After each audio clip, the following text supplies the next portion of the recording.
Halos nahimatay ang mga bisita nang makita akong naglalakad patungo sa altar sa gitna ng kanilang kasal. Itinulak ako ng asawa ko mula sa isang matarik na bangin sa Batangas dahil sa aking kapatid sa ama. Ngunit bumalik ang karma nang muli akong bumangon mula sa patay. Sabi nila, bago ka mamatay, ang buong buhay mo ay bumabalik sa iyong isipan. Ngunit habang nakatayo ako sa gilid ng bangin sa Batangas, habang ang hangin ay humahampas at nagpapagulo sa aking buhok, at ang dagat ay umuungal daan-daang metro sa ilalim ko, hindi ko nakita ang aking buhay. Naamoy ko ang Chanel No. 5. Mahina ito. Nakatago sa ilalim ng maalat na amoy ng dagat, at ng maski na amoy ng mahal na pabango ng aking asawa. Ngunit naroon ito malinaw, mabulaklak, at nakakasakal. Ito ang pabango na ginamit ng aking kapatid sa ama, si Sabrina Alcantara. Mula noong siya ay 16. Ito ang pabango na palaging nagbibigay sa akin ng sakit ng ulo. At ngayon, ang amoy na ito ay kumapit sa balikat ng blazer ni Gareth Santos habang yakap niya ako sa akala ko ay isang mapagmahal na yakap. Nakakamangha, hindi ba? Malaya? Bumulong si Gareth sa aking tainga. Ngunit walang init ang kanyang boses na minsan kong pinangarap. Tunog ito na walang laman. Mekanikal. Hindi ba? Bulong ko. Nanginginig ng bahagya. Ngunit lumalamig, Gareth. Maaari na ba tayong bumalik sa hotel? Mayroon pa tayong reservation para sa hapunan. Hindi niya ako binitawan. Ang yakap niya sa aking mga balikat ay humigpit. Hindi na ito isang mapagmahal na yakap. Isa itong pagkakakulong. Ang puso ko ay nagsimulang kumabog ng mabilis sa aking dibdib. Sa likod ng aking isip, isang likas na babala ang tumunog. Sinubukan kong gumalaw kahit isang sentimetro upang tingnan ang kanyang mukha, ngunit mahigpit siyang humawak. Hindi pa tayo makakabalik, sabi niya. At ang kanyang boses ay bumaba ng isang oktaba. Walang anumang emosyon. Kailangan nating tapusin ito. Tapusin ano? Tanong ko. Nanginginig ang boses. Gareth, sinasaktan mo ako. Sa wakas, pinaluwag niya ang yakap ng sapat upang makaharap ako. Tiningnan ko ang lalaki na kasama ko sa kama sa loob ng 5 taon. Ang lalaki na inahon ko sa utang. Ang lalaki na pinagsimulan ko ng buong buhay ko. Ang kanyang mga mata ay malamig, patay. Walang bakas ng pagmamahal sa mga ito. Mayroon lamang kalkulasyon. Tumingin siya sa abot tanaw na parang wala ako sa kanyang tabi. Paumanhin. Malaya, sabi niya, pero walang bakas ng pagsisisi sa kanyang mga mata. Mukha silang naiinip. Ngunit si Sabrina, mas kailangan niya ang lugar na ito kaysa sa iyo. Matagal na siyang naghintay, parang huminto ang mundo. Humina ang ugong ng mga alon. Ang tanging naririnig ko ay ang dugo na dumadaloy sa aking tainga.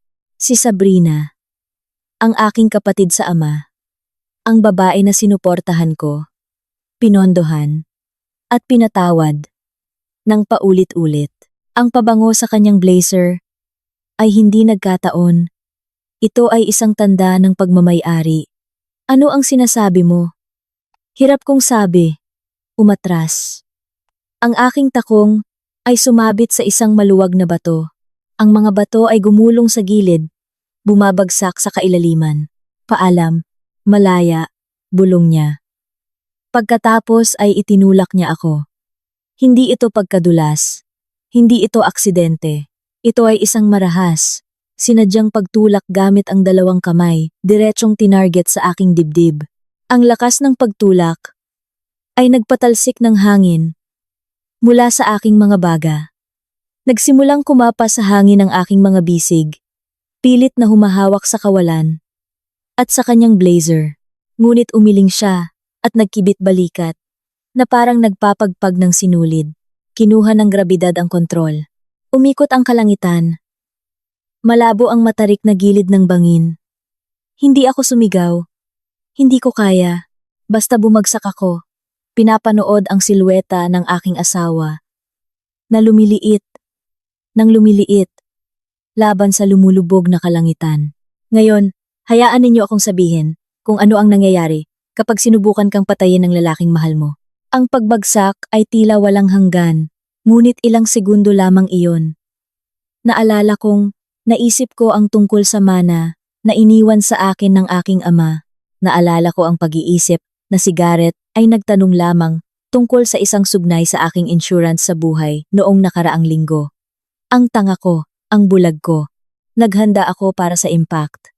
Inaasahan ang pagbasag ng mga buto sa matutulis na bato sa ibaba. Inaasahan ko ang dilim. Inaasahan ko ang katapusan. Ngunit ang kapalaran, tila, ay may ibang plano para sa akin. Ang bagyong namumuo sa baybayin sa buong araw ay nagpataas sa antas ng dagat, kaya mas malaki ang alon kaysa karaniwan. At nang hindi nalalaman ni Garrett, at nang hindi ko nalalaman, madalas na ginagawa itong tapunan ng mga sirang gamit ng mga ilegal na mangingisda sa liblib na cove na ito. Hindi ako tumama sa mga bato. Tumama ako sa isang bagay na lumulundo, ngunit magaspang. Isang malaking, gusot na lambat pang komersyal, na sumabit sa mas mababang mga bato ng bangin, nakabitin lamang ng ilang metro, sa ibabaw ng bumabagsak na alon. Ang impact ay brutal. Naramdaman ko ang pagbasag ng isa sa aking mga tadyang sa isang nakakatakot na tunog. Ang aking binti ay umikot sa isang anggulo na nagpilit ng isang unggol mula sa aking lalamunan. Isang tunog na agad na nilamon ng dagat. Umungol ang lambat sa ilalim ng aking timbang. Ang mga lumang hibla ay bumibitak isa-isa. Lumipad ako sa mga butas ng lambat na nagpapahina sa aking pagbagsak ng sapat upang nang sa wakas ay tumama ako sa malamig na itim na tubig. Hindi ako nawalan ng malay. Bali-bali ang katawan ko. Oo, ngunit buhay ako. Ang tubig ay parang libu-libong kutsilyo na bumabaon sa aking balat. Agad akong naparalisa sa lamig. Nalulunod ako. Ang bigat ng aking mga damit ay humahatak sa akin pababa. Sa dilim, gusto kong ipikit ang aking mga mata. Napakadali sana na sumuko. Hayaang mapuno ng tubig ang aking mga baga at hugasan ang pagtataksil na iyon. Gusto ni Garrett ang aking kamatayan. Gusto ni Sabrina ang aking kamatayan. Para saan ang lumaban? Ngunit pagkatapos ay isang mukha ang sumulpot sa aking mga mata. Hindi kay Garrett, kay Sabrina. Nakita ko ang kanyang nakakainis na ngiti. Nakita ko ang pagsubok niya sa aking alahas. Nakita ko ang kanyang pagpasok sa aking bahay. Natutulog sa aking kama. Ginagasta ang aking pera. Ang galit ay isang malakas na gasolina. Mas malakas itong sumusunog kaysa sa pag-ibig at mas matagal kaysa sa kalungkutan. Isinikad ko ang aking binti na walang pinsala para makaahon sa ibabaw. Nakaahon ako at sabik na lumalanghap ng hangin habang nauubo dahil sa naisubong tubig alat at apdo. Malakas ang agos. Hinahampas ako sa mga bato. Hinihila ang balat sa aking mga braso. Kumapit ako sa isang piraso ng kahoy mula sa isang yate na inihagis sa baybayin. Mahigpit na humahawak sa lahat ng natitira sa akin. Hindi ako mamamatay. Hindi ko hahayaan silang manalo. Ang agos ay humatak sa akin sa paligid ng promontory. Malayo sa bangin kung saan marahil ay nagbabantay si Garrett para sa aking katawan. Nagpalutang-lutang ako sa bingit ng kawalan ng malay. Ang sakit sa aking mga tadyang ay tumibok sa bawat tibok ng puso. Hindi ko alam kung gaano katagal ako nasa tubig, minuto, oras. Sa wakas, ang troso na pinanghawakan ko ay tumama sa buhangin. Naramdaman ko ang magaspang na tekstura ng dalampasigan sa ilalim ng aking mga tuhod. Sinubukan kong gumapang, ngunit tumanggi ang aking katawan. Bumagsak ako sa basang buhangin, at ang dilim ay sa wakas ay nagsimulang sumara sa paligid ng aking paningin. Ang huling bagay na nakita ko ay ang paglapit ng isang pares ng maruming sapatos na papalapit sa akin, at isang sinag ng ilaw mula sa isang flashlight na humahati sa dilim. Pagkatapos, lahat ay nawala. Ang sakit ay may sariling tunog. Ito ay isang matinis na tunog sa mga tainga na pumapawi sa lahat ng iba pa. Nang buksan ko ang aking mga mata, ang tunog na iyon, ang unang napansin ko. Ang pangalawa ay ang amoy, hindi ang karagatan, hindi ang Chanel no. 5. Ngunit usok at tuyong dahon. Tuyong tanglad at panggatong. Marahil, sinubukan kong umupo. Ngunit isang matalim, nakakatakot na sakit ang dumaloy sa aking dibdib, na nagpilit ng isang mabilis na paghinga mula sa aking tuyong lalamunan. Dahan-dahan, baka matusok ng tadyang mo ang baga mo. Ang boses ay umungol mula sa sulok ng silid. Napatigil ako at ang aking mga mata ay nagsimulang tumakbo. Nakahiga ako sa isang higaan sa isang maliit, madilim na kubo. Ang mga pader ay napuno ng mga istante na puno ng mga garapon na salamin, mga lumang libro, at tila mga medikal na gamit mula sa ibang panahon. Sa isang silyang umuugoy sa tabi ng isang lumang kalan na dekahoy, nakaupo ang isang lalaki na parang inukit mula sa mismong bato ng baybayin. Mayroon siyang makapal at kulay abong balbas, magaspang at sunog sa araw ang kanyang balat, at may matatalas na mga mata. Sino? Sino ka? Huminga ako. Ang boses ko ay parang nilunok ko ang basag na salamin. Ang pangalan ko ay Silas. Sabi niya, tumayo. Bahagya siyang pilay. Ngunit ang kanyang mga galaw ay matalino at determinado. Itinaas niya ang isang lata ng tubig sa aking labi. Uminom ka. Maliit na higop.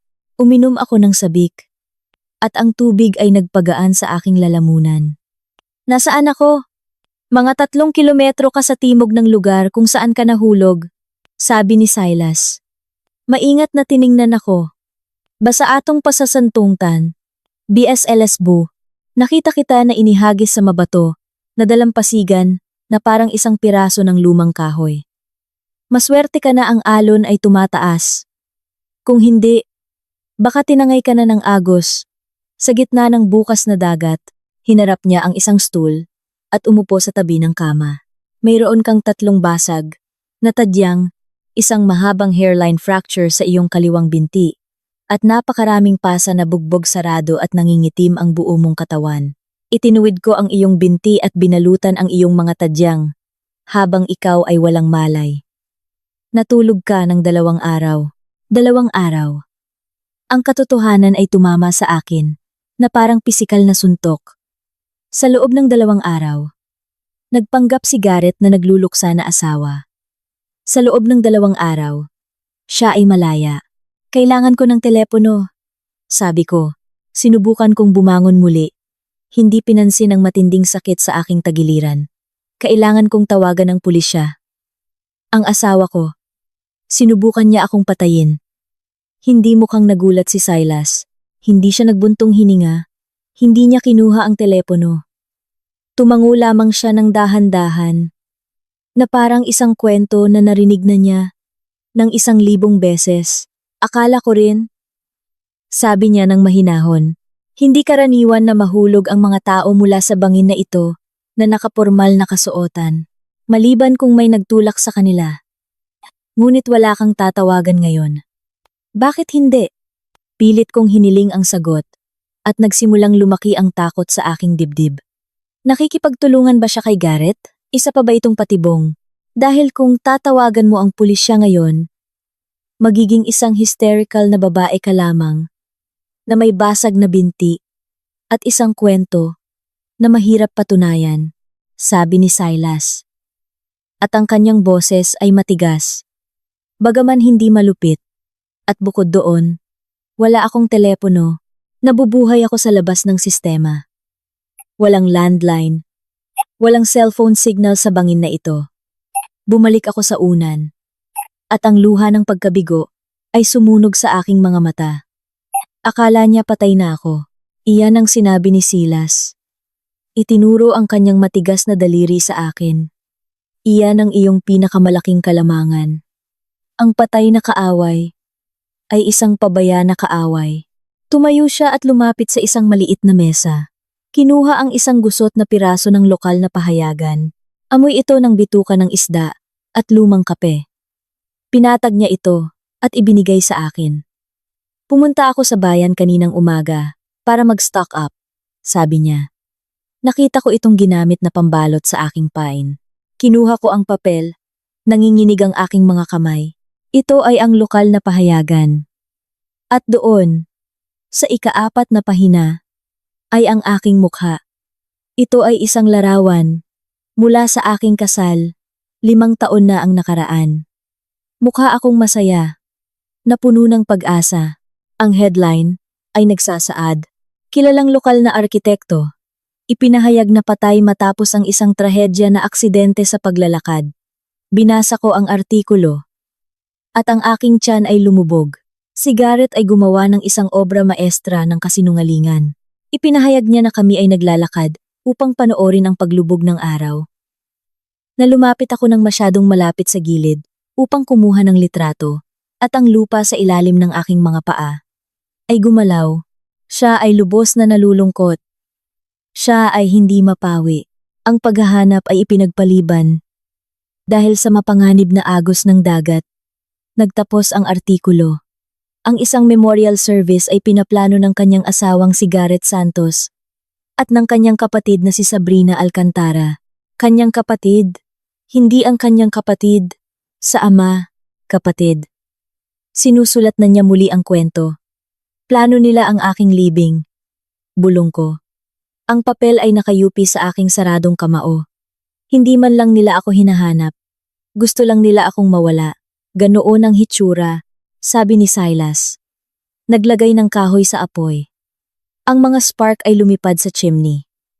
Ang tanong ay, ano ang gagawin mo tungkol dito? Maaari kang umalis dito sa 1 linggo. Kapag ang binti mo ay medyo gumaling, pumunta sa mga pulis at makipaglaban sa kanya sa korte. Salita mo laban sa salita niya. O, inilabas niya ang pangungusap sa hangin. O ano? Tanong ko. Nakatingin sa kanya. O manatili kang patay ng kaunti pa, sabi ni Silas. At ang kanyang mga mata ay kumislap sa ningning ng apoy. Gumaling ka. Magpapatibay ka. At pagkatapos, ay bantayan mo sila. Kung sa tingin nila ay nawala ka, magsisimula silang magkamali. Ang mga sakim na tao ay palaging nagkakamali. Tiningnan ko muli ang pahayagan. Tiningnan ko ang mukha ni Garrett na nagpapanggap na umiiyak sa harap ng mga kamera. Naalala ko ang pagkaalipin sa aking buhay, ang aking ari-arian, ang aking dignidad na ninakaw niya. Kung babalik ako ngayon, kukuha siya ng mga abogado, gagamitin ang aking pera, ang pera ng aking ama, upang sirain ang aking reputasyon. Ipakikita niya ako bilang emosyonal, na walang kontrol, walang alam. Marahil ay may tendensiyang magpakamatay. Ngunit kung magiging isang multo ako, ang mga multo ay maaaring pumasok sa mga lugar na hindi kayang puntahan ng mga buhay. Makakakita ang mga multo ng mga bagay, maaaring manggulo ang mga multo. Wala akong paraan para bayaran ka, sabi ko ng mahina. Ang aking wallet ay nasa ilalim ng dagat. Nagkibit balikat si Silas. Hindi ko kailangan ng pera. Kailangan ko ng isang tao na tulungan akong ayusin ang bubong ng aking kubo at imbakan ng lambat kapag kaya mo nang tumayo, at ayaw kong kumain ng mag-isa. Magaling ka bang magluto? Ako ay isang kakilakilabot na tagaluto, inamin ko. Well, gagawan natin ng paraan yan, bulong niya. Magpahinga ka. Ngayon, mayroon kang isang libing na kailangan mong puntahan. Sa diwa, humiga ako muli. Idiniin ang pahayagan sa aking dibdib. Ang pisikal na sakit ay naroon pa rin, tumitibok sa ritmo ng aking tibok ng puso. Ngunit sa tabi nito, isang bagong pakiramdam ang nag-uugat. Malamig, matigas na determinasyon. Gusto ni Garrett na isulat ang katapusan ng aking kwento. Nais niyang isara ang aklat na pinamagatang Malaya Alcantara, ngunit nakalimutan niya ang isang bagay. Ako ay isang arkitekto. Alam ko kung paano gumawa ng mga bagay. At alam ko kung paano sirain ang mga ito ng paisa-isa. Hindi lang ako basta-basta mabubuhay. Babagsakin ko ang buong bahay na iyon sa kanilang mga ulo. Silas! Sigaw ko. Nasa labas siya. Nagpuputol ng kahoy. Inilabas niya ang kanyang ulo sa pinto. Ano iyon? Kailangan kong kulayan ang aking buhok, sabi ko. At gusto kong sabihin mo sa akin ang lahat ng nalalaman mo tungkol sa pagsubaybay sa mga tao. Sumandal si Silas sa frame ng pinto, at isang mabagal na ngiti ang lumitaw sa kanyang mukha. Ngayon, mukhang handa na ang multo na manggulo. Ang paggaling ay isang mabagal, nakakahiya na proseso. Ang pag-aaral na lumakad muli na may pinsala sa binti ay nangangailangan ng maraming pagmumura at pagbagsak.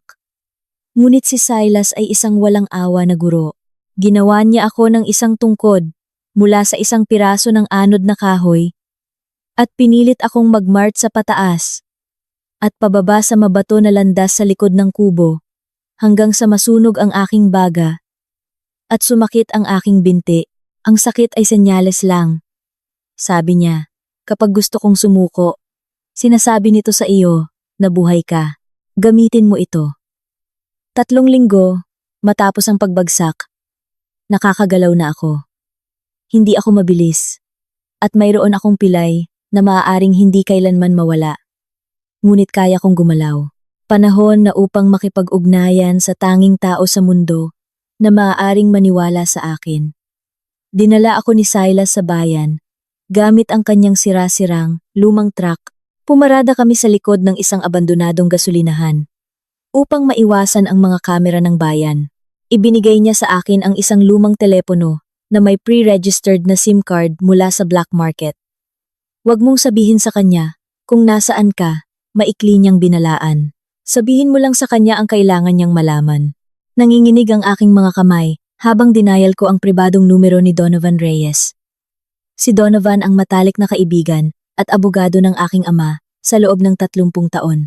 Siya ay parang lolo sa akin na hindi ko kailanman nagkaroon.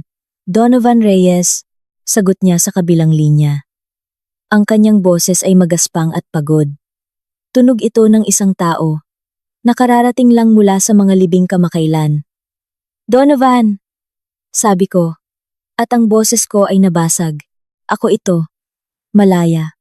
Nagkaroon ng katahimikan sa kabilang linya. Napakalalim na akala ko ay naputol ang tawag.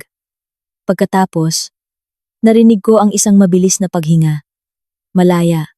Ito ba? Ito ba? Ito ba ay isang masamang biro? Sino ito? Hindi ito biro, Tio Don.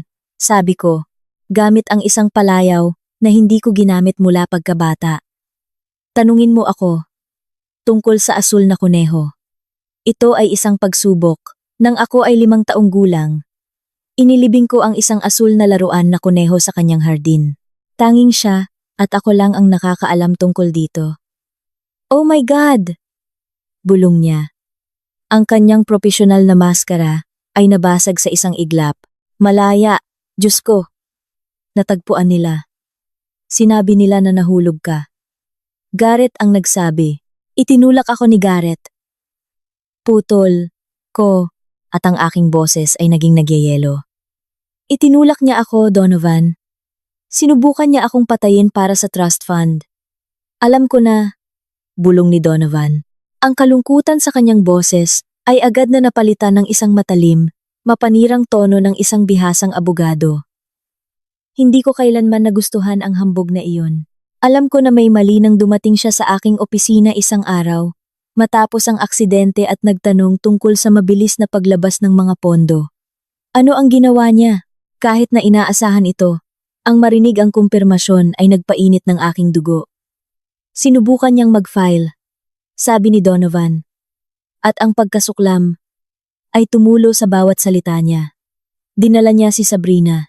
Sinusubukan nilang itulak ang mabilis na pagpapalabas ng death certificate sa batayan ng patotoo ng saksi at mapanganib na kondisyon na pumigil sa paghahanap sa katawan. Gusto nila ng agarang access sa likidong ari-arian. Inaangkin nila na mayroon silang kahirapan sa pananalapi dahil sa pagkawala ng iyong kita. Huwag mong bigyan sila ng 1 sentimo, sabi ko. Hindi ko sila kayang pigilan ng walang hanggan. Malaya. Ang batas ay maaaring komplikado, ngunit ngayon na alam kong buhay ka. Hindi ko siya pinutol. Hindi mo maaaring ipaalam sa kanila na buhay ako. Hindi pa. Malaya, kailangan mong lumabas. Kailangan nating pumunta sa pulisya. Kung pupunta tayo sa pulisya ngayon, ito ay magiging salita ko laban sa kanya. Ipagpapalagay niya na nabaliw ako, na tumalon ako at pinagsisihan ito. O na ang pagbagsak ay nagdulot ng pinsala sa utak. Mayroon na siyang handa na naratibo. Mayroon siyang simpatya ng publiko. Kailangan ko ng hindi mapag-aalinlangan ng ebidensya. Kailangan ko siyang mahuli sa gawa, sa pandaraya, o sa mas masahol pa. Huminga ako ng malalim. Sabihin mo sa akin ang tungkol sa sugnay na iyon, ang isa na inilagay ng aking ama, kung sakaling may hindi natural na kamatayan. Tumigil sandali si Donovan. Ang sugnay ng itim na balo, gaya ng tawag ko rito, idinagdag ito ng iyong ama, pagkatapos ng kanyang matagal, magastos, at magulong pagpapawalang bisa ng kasal. Kung ang benepisyaryo ay namatay sa ilalim ng kahinahinalang kalagayan, o kung mayroong bukas na investigasyon, ang mga pondo ay frozen nang walang katiyakan. Bukod pa rito, kung mamatay ang benepisyaryo at ang asawa ay napatunayang kasabwat, o kung ang pagsasama ay natapos bago mamatay, ang pera ay hindi mapupunta sa asawa ng buo at napupunta sa kawanggawa. Alam ba ito ni Garrett? Hindi. Alam lang niya ang kinakailangan sa edad. Akala niya kung mamamatay ka, kukunin niya ang lahat. Mabuti, sabi ko. Paglaruan mo siya, Donovan. Sabihin mo sa kanya na may mga pamamaraan, birokrasiya. Sabihin mo na ang kumpanya ng seguro ay nag-iimbestiga. Hayaan mo siyang pagpawisan. Hayaan mo siyang maging desperado. Ngunit sa anumang pagkakataon, huwag mong sabihin sa kanya na buhay ako. Malaya. Delikado ito. Inihagis niya ako mula sa kasumpa-sumpang bangin na iyon, Donovan. Ang mga hangganan ng kaligtasan ay matagal na nating nalagpasan. Kailangan ko ng isang ligtas na apartment malapit sa lungsod, ngunit inupahan sa labas ng opisyal na network, at kailangan ko ng pera. Kaya mo bang tulungan ako? Palagi, sagot ni Donovan, nang walang pag-aalinlangan. Mayroon akong isang rental property sa Industrial District. Ito ay nakarehistro sa isang LLC. Iiwan ko ang mga susi at ang pera sa aming dating tagpuan sa isang secured safe box sa basement ng lumang gusali ng opisina ko. Ang passcode ay ang iyong kaarawan. Salamat, Tio Don. Bigyan mo sila ng mainit na labanan. Hija, pinutol ko ang tawag at sinira ang SIM card. Nang tumingin ako sa itaas, tinitingnan ako ni Silas. Nang may pag-apruba, mayroon kang isang mahusay na abogado. Sabi niya, mayroon akong digmaan na dapat ipanalo. Sagot ko. Nagbalik kami sa kubo ng tahimik. Ang plano ay unti-unting nabubuo. Kailangan ni Garrett ng pera. Kung haharangan ni Donovan ang mana, kailangan ni Garrett na maghanap ng iba pang mapagkukunan. Magsisimula siyang maging pabaya. At nandoon ako, nakatago sa diling. Naghihintay na itulak siya sa kanyang sariling metapora na bangin. Hinawakan ko ang pilat sa aking pisngi. Panahon na para sa isang pagbabago ng imahe. Ang malaya na biktima ay patay na. Panahon na para bumangon ang espiritu. Sa araw na umalis ako sa kubo ni Silas. Makapal ang ulap. Bumabalot sa baybayin na parang makapal na kumot. Ito ay tila angkop.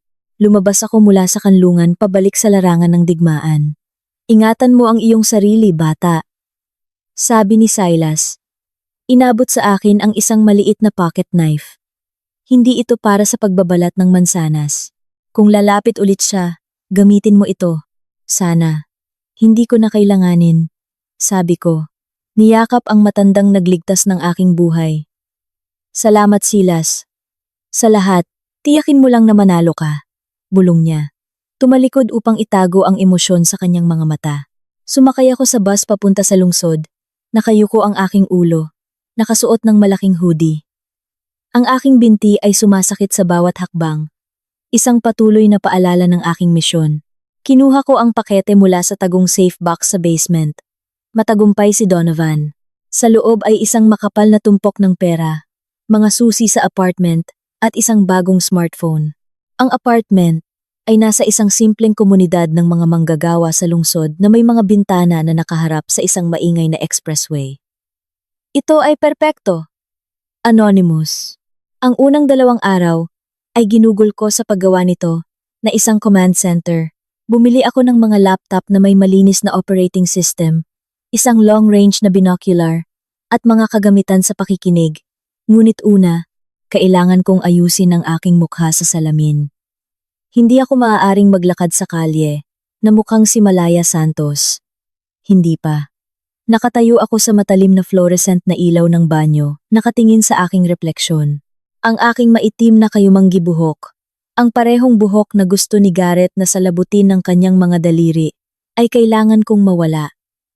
Bumili ako ng isang kahon ng murang bleach at kulay, umupo ako sa sahig ng banyo, at ang amoy ng kemikal ay sumunog sa aking ilong habang inilalagay ko ang paste sa aking ulo. Ito ay masakit. Ngunit ang pisikal na sakit na iyon ay nagpabalik sa akin sa realidad.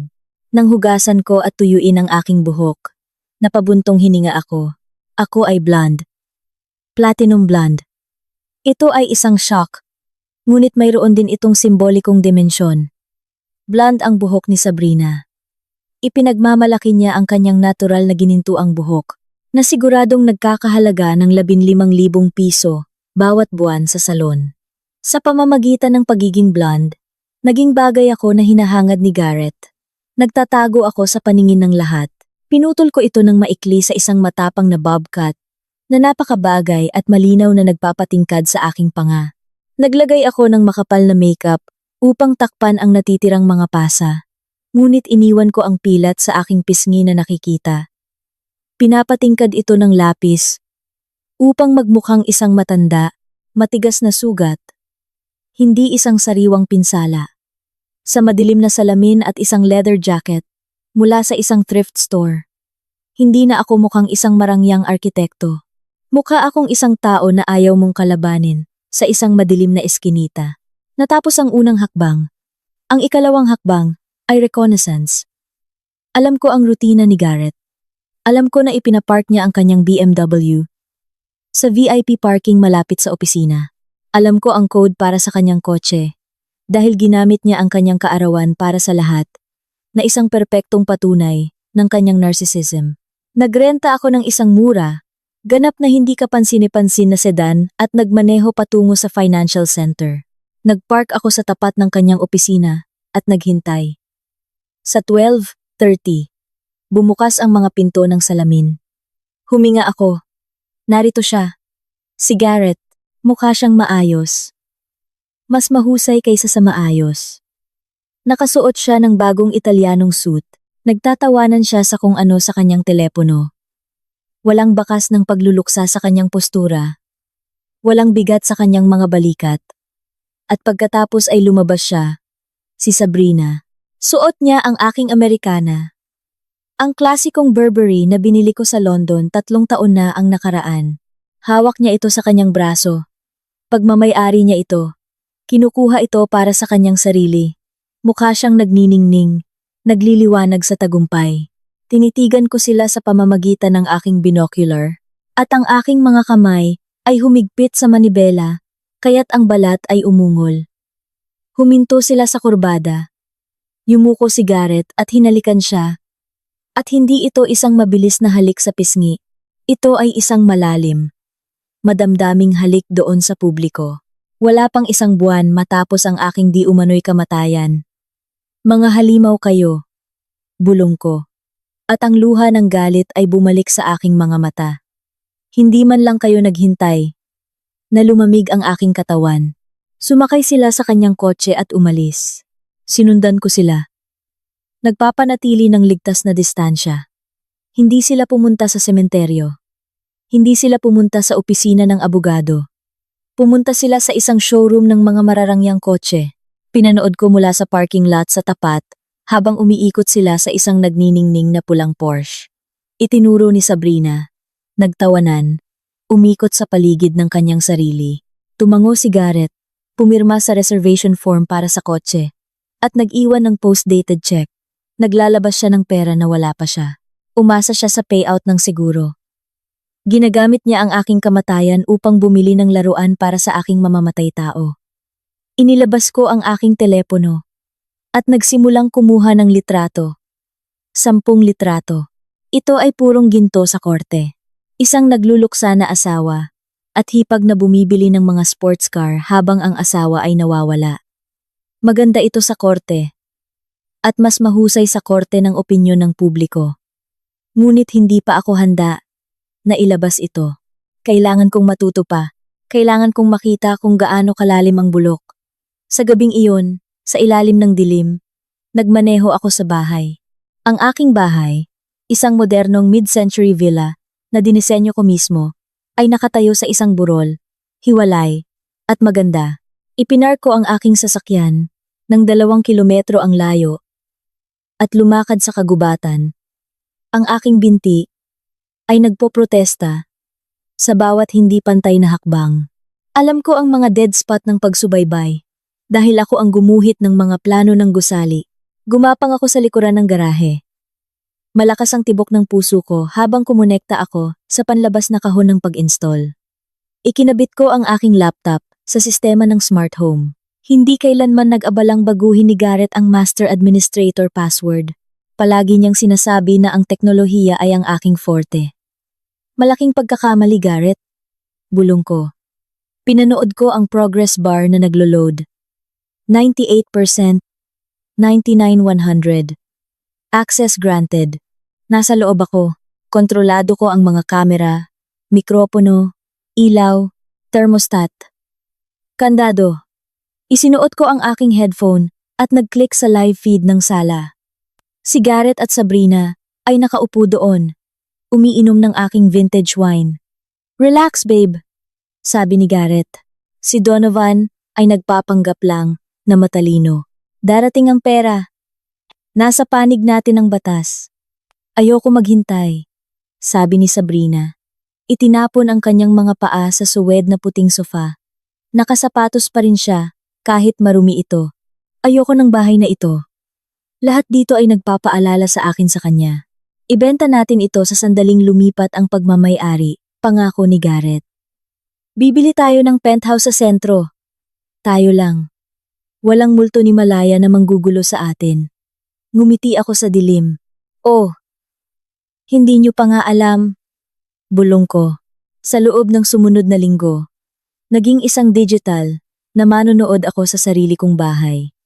Nakaupo ako sa aking maruming apartment, kumakain ng take-out na pansit na nasa plastic na lalagyan at pinapanood si Garrett at Sabrina na namumuhay sa buhay na ako ang nagtayo. Ito ay pagpapahirap, ngunit isa ring kamanghamanghang aralin. Nalaman ko na ang galit ni Sabrina sa akin ay hindi lamang inggit. Ito ay pathological. Isang gabi, habang pinapanood ko ang feed mula sa kusina, nakita ko si Brenda, ang aking madrasta, na dumating para sa hapunan. Steak. Marahil binili gamit ang aking credit card, na nalaman ko na hindi pa nila kinansela. Ito ang buhay na nararapat sa iyo, mahal, sabi ni Brenda. Dinidiligan ang alak ni Sabrina. Palagi kong sinasabi na ikaw ay nilikha para sa mas mataas na layunin kaysa sa iyong kapatid. Si Malaya ay palaging malungkot. Napakaseryoso. Naging boring lang siya. Mama, tumawa si Sabrina nang may punong bibig. Lagi lang nag-aaral. Laging nagtatrabaho. Tingnan mo ako. Siya ay isang arkitekto. Napakatalino niya. Hindi niya kailanman nagawang tamasahin ang buhay. Siya rin ay isang kakilakilabot na makasarili. Dagdag ni Brenda. Naalala mo kung paano niya tinanggihan na ibigay ang kanyang ipon sa kolehiyo upang tulungan kang bayaran ang modeling school? Sinabi niya na siya mismo ang kumita nito dahil mayroon siyang scholarships na parang hindi ang pamilya ang pangunahin. Bumagsak ang aking panga. Ano ang kawalang hiyaan? Ang aking pondo sa kolehiyo ay ang pera na inipon ng aking ina, ang aking biological na ina, para sa akin bago siya namatay. Sinubukan ni Brenda na linisin ito upang bayaran ang karera ng modeling ni Sabrina, na nagtapos sa 2 photoshoot at isang bayad sa isang scam agency. Ang aking ama, sa isang pagkakataon, ay tumayo sa kanya sa pamamagitan ng pagharang kay Brenda sa kanyang account. Tulad ng nakikita mo, siya ay may sama ng loob sa loob ng 20 taon. Well, ngayon ay nagbabayad siya para dito, sabi ni Garrett. Itinaas ang kanyang baso sa isang toast kay Malaya. Ang pinakamahusay na mamumuhunan na kailanman nagkaroon ako. Lahat sila ay nag-cheers. Naramdaman ko ang apdo na bumaba sa aking lalamunan. Hindi lang nila ako pinatay. Minamaliit nila ako. Nararamdaman nila na ganap silang karapat-dapat sa aking pagpatay. Ngunit ang surveillance ay naglantad din ng mga bitak sa kanilang baluti. Si Garrett ay tumatanggap ng mga tawag sa opisina. Nang gabing-gabi, bumubulong upang hindi siya marinig ni Sabrina. Kailangan ko pa ng oras. Narinig ko siyang nagmamakaawa isang Martes. Ang siguro ay naantala. Makakakuha ako ng 1,000,000 piso sa Biyernes. Hindi, huwag kayong pumunta sa bahay. Mangyaring, pinutol niya ang tawag. Puti ang mukha. Binuksan niya ang kanyang laptop at nag-zoom ako sa screen sa pamamagitan ng ceiling camera. Nagbabrowse siya sa crypto exchange. Ang kanyang portfolio ay isang dagat ng pula. Halos nawala na niya ang lahat. Hindi lang siya walang pera. Nasa malalim na utang siya. Kaya ganoon. Naisip ko sa aking sarili. Nangutang ka sa maling tao. Hindi ba, Garrett? Samantala, lalong naging paranoid si Sabrina. Nagreklamo siya tungkol sa mga kakaibang tunog. Sinabi niya na napakalamig sa bahay. Hangin lang iyon, Sabrina. Bulong ni Garrett. Halatang stress na stress sa kanyang itinagong pagkalugi sa pananalapi. Hindi iyan hangin. Nararamdaman ko siya. Sigaw ni Sabrina isang gabi. Sumpaman, naamoy ko ang kanyang pabango sa hallway. Ngumiti ako sa dilim. Hindi ko pa nga sinisimulan ang laro sa kanila. At ang sarili niyang konsensya ay gumagawa na ng kalahati ng trabaho. Ngunit nagpasya akong bigyan ng kaunting tulak ang konsensya na iyon. Alam ko na ang bahay ay may advanced na sistema ng bentilasyon na may mga diffuser ng pabango. Isang feature na ako mismo ang nag-install upang ang bahay ay amoy puting tsaa. Nakakuha ako ng remote access sa system controllers. Hindi ko mababago ang fragrance cartridge ng malayuan, ngunit kaya kong guluhin ang airflow. Naghintay ako hanggang 2 ng madaling araw. Nang tahimik ang bahay, binaba ko ang air conditioning sa master bedroom sa 15 degrees. Sa night vision camera, nakita ko si Sabrina na bumubuntong hininga sa lamig at humahatak sa kanyang kumot. Umungol si Garrett sa kanyang pagtulog. Pagkatapos, ay pumasok ako sa sistema ng audio ng buong bahay. Hindi ako nagpatugtog ng malakas. Ayaw kong gisingin sila ng buo. Pumili ako ng white noise track. Ngunit inilagay ko ang isang napakatahimik, low frequency na tunog sa ibabaw nito. Isang tunog na halos hindi maririnig ng tainga ng tao, ngunit kilala na nagdudulot ng pakiramdam ng pagkabalisa, takot, at paranoia. Ipinatugtog ko lang ito sa kwarto. Nagsimulang gumalaw si Sabrina. Umupo siya, nakatingin sa dilim. Garrett! Bulong niya. Garrett! Gising! Ano? Bulong niya. Napakalamig. At pakiramdam ko ay may nakatingin sa atin. Matulog ka, Sabrina. Nababaliw ka ba? Hindi ako nababaliw. Tumayo siya at sinindihan ang ilaw. Sinasabi ko sa iyo, ang bahay na ito ay sumpa. Ito ay maganda. Ngunit kailangan kong lumapit ng pisikal. Kailangan kong maglagay ng ebidensya na magpapagalit sa kanila sa isa't isa. Naghintay ako sa araw na alam kong wala silang dalawa sa bahay. Si Garrett ay may meeting sa kanyang mga creditors, ang mga loan sharks, at si Sabrina ay may nakaplano na araw sa spa. Nagmaneho ako sa bahay, nagpark sa kagubatan, at lumakad. Pilay, patungo sa likod na pinto. Ipinasok ko ang code. Nag-beep ito ng berde. Ang pagpasok sa bahay na ito ay surreal. Lahat ay eksakto sa iniwan ko, ngunit pakiramdam ko ay dinungisan. Ang aking mga larawan ay nawala. Pinalitan ng ilang graphics. Ang aking mga damit ay nawala sa closet. Marahil ay itinapon ni Sabrina ang mga ito o ipinagbili. Pumunta ako sa master bathroom. Binuksan ko ang medicine cabinet. Naroon ang mga gamot ni Garrett para sa pagkabalisa. Kumuha ako ng ilang tabletas mula sa bote. Sapat lamang upang simulan siyang magtaka kung kumuha siya ng higit sa akala niya.